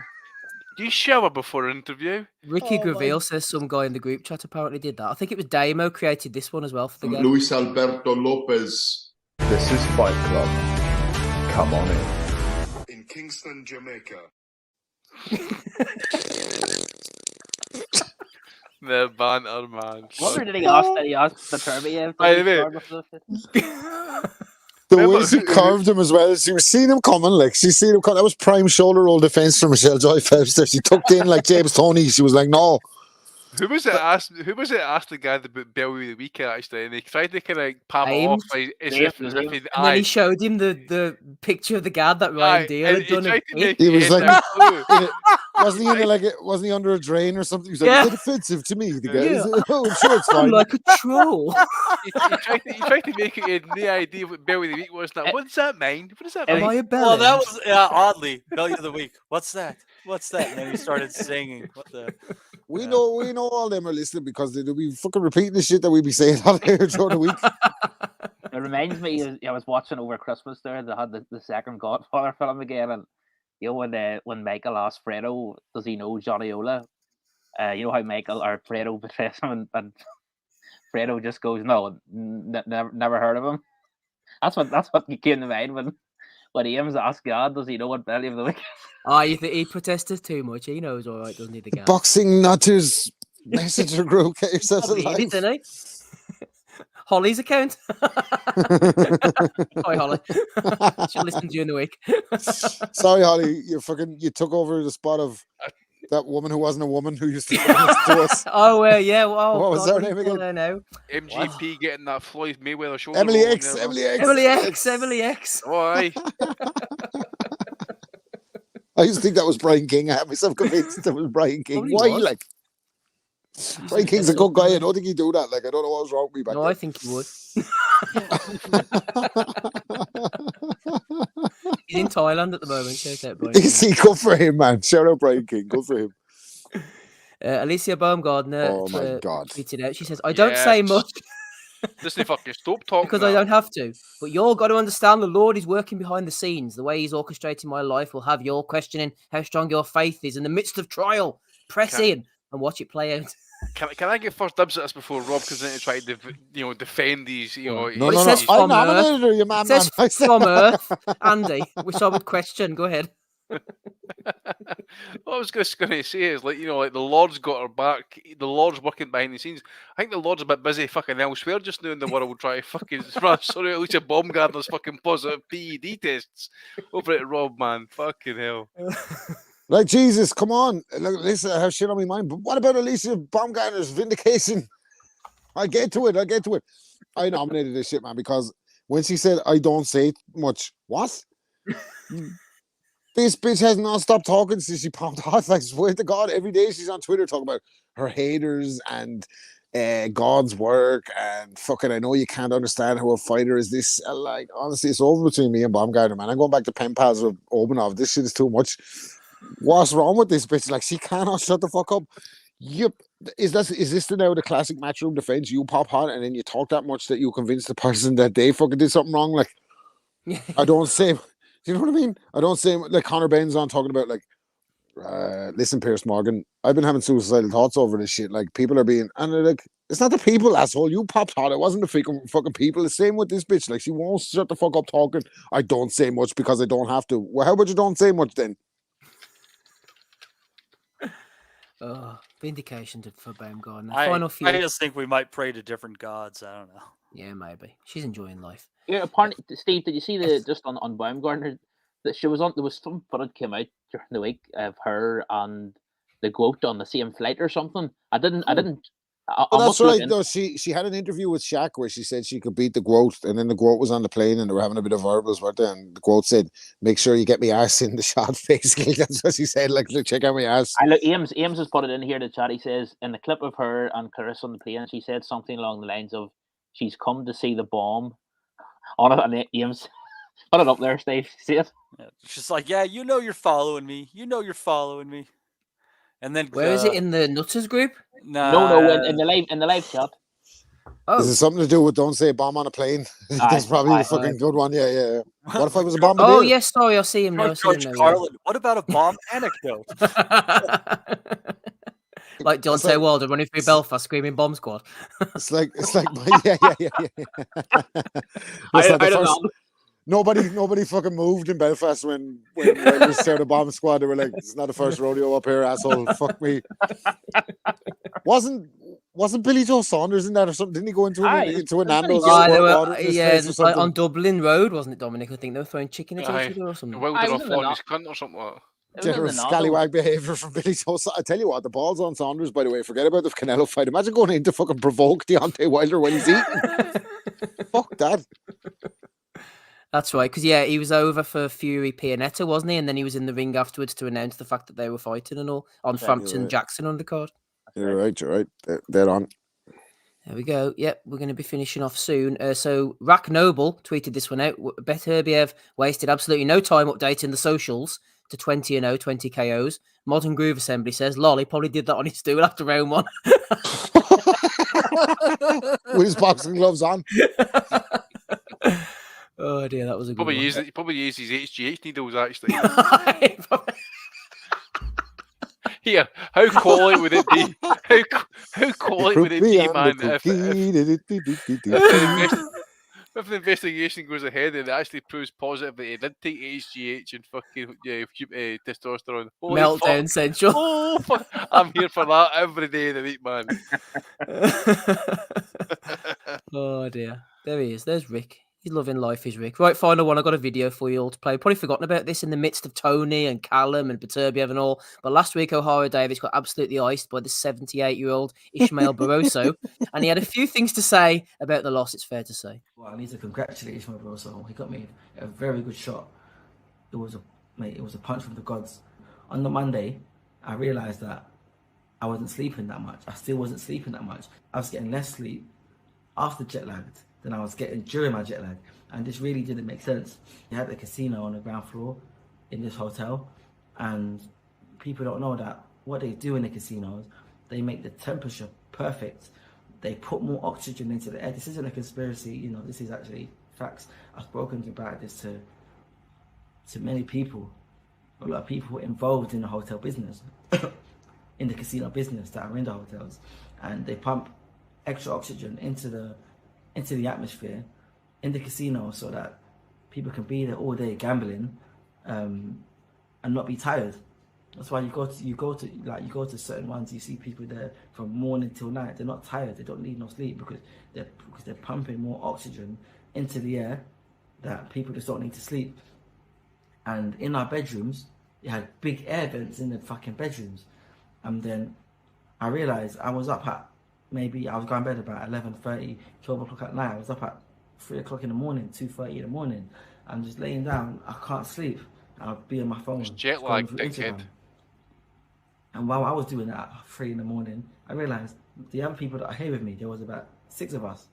They were on Instagram too. And I'm thinking, what are you doing up at this time? They're thinking, what are you doing up at this time? You're fucking fired. I'm like, I can't sleep. They're like, I can't sleep too. I should have realised this earlier. Got out of the hotel, booked Airbnb, and stayed in the Airbnb. This is... Fuck, man. Where do you think Barroso was staying? In the fucking Ritz? The fucking jet lag, man. That would Jesus just never Christ. fucking end. My God, he just kept going on and fucking on, dude. We get it. If anything, you have more oxygen. You should be able to fight 15 rounds. What are you complaining for? You should be thankful. Especially with these two noses. And what a fucking dickhead, by the way. Why didn't you just book the Airbnb in the first place? Why the fuck you want to be in a hotel if you're fighting for the world title? Because you want to be fucking have the limelight, go around with the belt on you afterwards in the casino floor. Like, by the way, if you stay in Vegas and the casino's on the ground floor, the rooms are soundproof and you can go to sleep just fine. I'm telling you now, you can go to sleep just fine. So that was a lot of fucking horse manure. Rob can Go tell you switch for the a vents fact off that in the room, neighboring for fuck's sake. rooms cannot hear what you're doing. Exactly. Get away with almost anything. Switch your Well, fucking as vent long off. as they're not listeners of the Asylum and they know my voice, you know what I mean? It wasn't a hotel that punched you in the face, says Mark Stanton. There you go. Right. Those are all the nominations I've got. Rob, what have you got for us this week? No, I just have Baumgartner. Like, I can't listen to this one for another day. Like, I don't say much. No shit. Dominic, what you got? I've just got one, Steve. I think I sent it into a few guys during the week. It was Sky Nicholson was back down under for a photo shoot. Hey, yo. And Matchroom must have been a tweet from the big boss himself. He sort of, there was a Matchroom boxing account tweet with a big year ahead in 2024 for Sky, and that's it there. Yep. It's a comment underneath.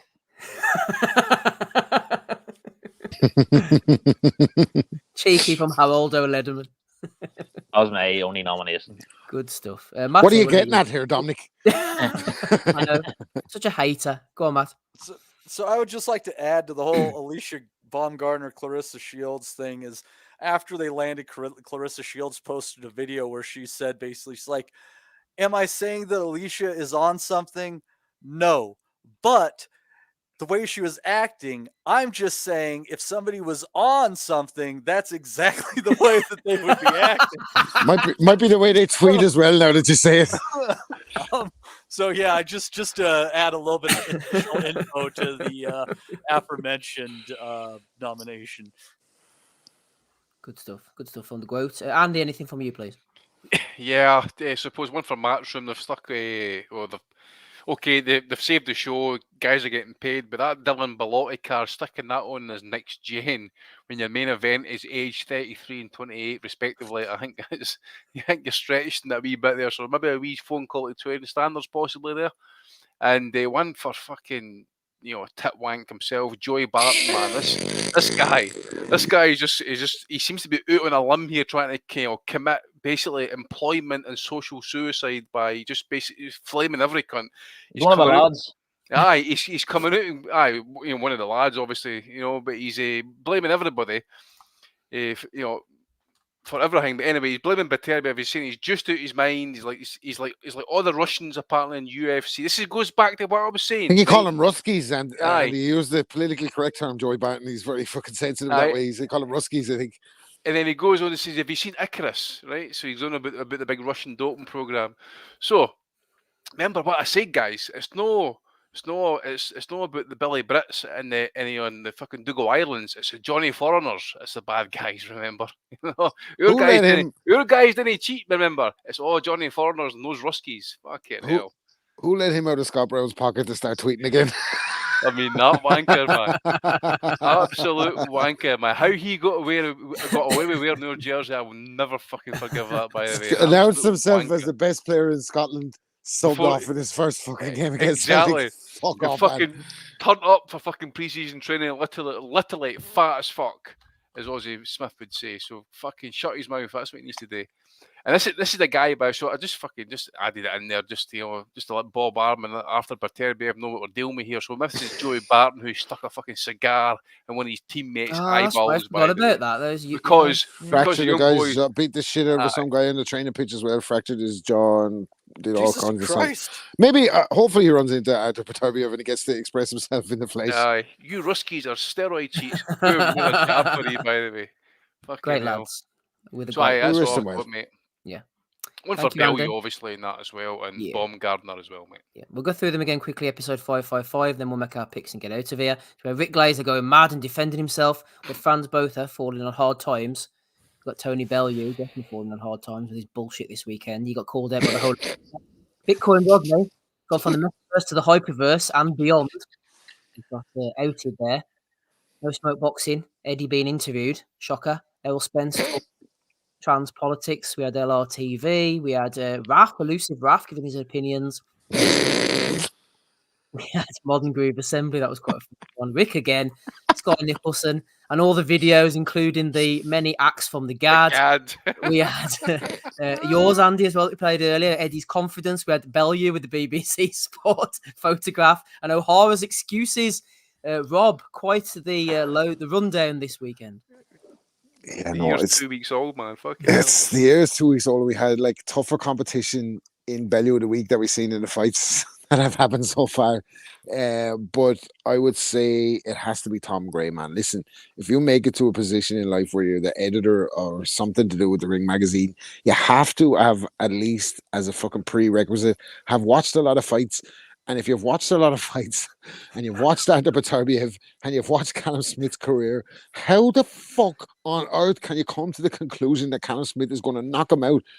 Like even the Callum Johnson, that's fucking donkeys years ago. And look at him now. Look what happened in the first round. Basically, it was like, you know them old videos where they like let a bear off a chain in Russia and he starts like mauling the guy in the fucking woods. That's what it looked like. But it's no badly cutting that first round as well. And he looked scared, and Buddy McGirt couldn't do nothing to motivate him, and he kept on telling him to stay off the ropes. And I felt like Callum Smith was going to say to Buddy McGirt, "Why don't you come in here, man? Because I can't stay off the ropes. He keeps putting me on the ropes. Like it's fucking." It's crazy to think that the fucking editor of the Ring magazine would make a pick for Callum Smith. I can't get my head around it anyway. I was fucking laughing my head off this morning when I seen the result because I couldn't believe there's so many shouts. Rob Tebbett, shout out Rob Tebbett and the guys at Boxing News. They put a poll out and they were like, "Who's picking Smith?" And my mate Danny put up underneath it. They actually nobody put a video outside out. England. They actually put a video out. Honestly, I mean, look at Gad sniffing Michelle's ear is close, by the way, but that's fucking up with the actually, Phoenix. That's Phoenix levels, isn't it? Like, that's fucking Phoenix levels of creepiness. Like, I wonder what he does if that's what he does when he thinks the camera's not rolling. What else does he do? That's what I need to know. Imagine what's on his phone, by the way. She's doing a criminology degree. She knows. She knows a creeper when one's coming up behind her. She's got not that radar. She's got the senses, man. Yeah. Yeah. Okay, She's been busy. She's been. Well, she was dressed up like Velma from Scooby Doo as well, so maybe she's got an investigative streak. Just needs the specs. The creepy janitor. Go on, Dominic. Who are you going for? Tom Gay, I understand where Rob's coming from. I'm tempted to go for Bellew as well, just for his, just the sort of rank hypocrisy. We're starting to think Bellew's a bit of a hypocrite. Is that what you're saying, Dominic? I'll go for the Gad. Oh, the Gad, yeah. I'm going for the Gad as well. And Matty, who are you going for?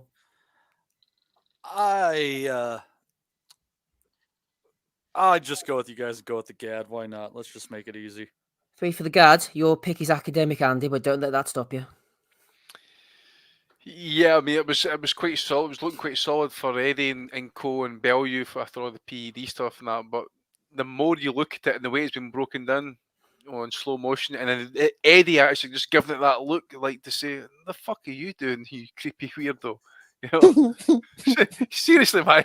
Eddie's had a look. It's just gave a little a slight insight into what the Gad is like when he thinks the camera's not rolling. That's what I want to see more. You know what I mean? And the thing is, man, look, the thing is, you see him as well, man. He moves like a pro, but he miscalculated that time. His feet weren't in position, Andy. That's what the problem was. Elusive Ralph needs to do some analysis on it. He was standing over his front foot when he leaned for the fucking... He shot his bolt too soon, mate. He tried to get in. He cut in too quick. That was his problem. And he easily could have got countered there. Eddie saw it coming. Eddie saw it coming. You tried to say he can't cut off the ring.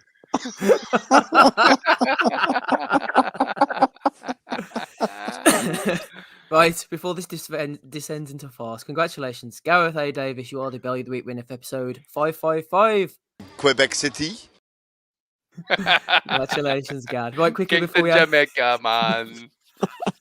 Before we hand it back to Matty, a bit of housekeeping. We had a couple of. Fuck, we're handing it back to Matty. A couple of subscribers. No, you're giving me a handy. On patreon.com/Boxing Asylum, we had Daniel Gilfillan join us and Billy Warren as well. Thank you to both of those. And also tomorrow, I'm informed, is Blue Monday, the most depressing day of the year. So to help you through, if your life wasn't depressing enough already as it was, I've put up 2.5 hours of Punches from the Past on to go live about 3 o'clock tomorrow afternoon to help you through the week on Blue Monday. Go on, Matty. You know, that's funny that's the saddest day of the year for people. I think that's interesting, Steve, because in the United States, it's Martin Luther King Jr. Day. So I assume for many white Southerners, it is actually the saddest day of the year. So anyways, for the crew here at Boxing Asylum, I would like to thank everybody for coming in here. Jason Chuckwu stopped in earlier, as well as Dez. We've had Dominic, Rob Kelly, Andy Patterson, Steve Wellings. I've been your host, Matt DiGelinardo. We will see you fine folks next week. We'll never forget. I think that's good at me. Go to move! We want to be honest, yeah? Crying like a little bitch. I've never met a fucking swank that can fight me. I fell asleep. You're a fucking bum, you're a fucking asshole. Rumpo fucking Steltskin. But allegedly, Oscar Rivas has failed a test. 7-year ain't. I will fucking smash fucking you. I hope you fucking die. Be safe. I love Boxing Asylum. It's as simple as that.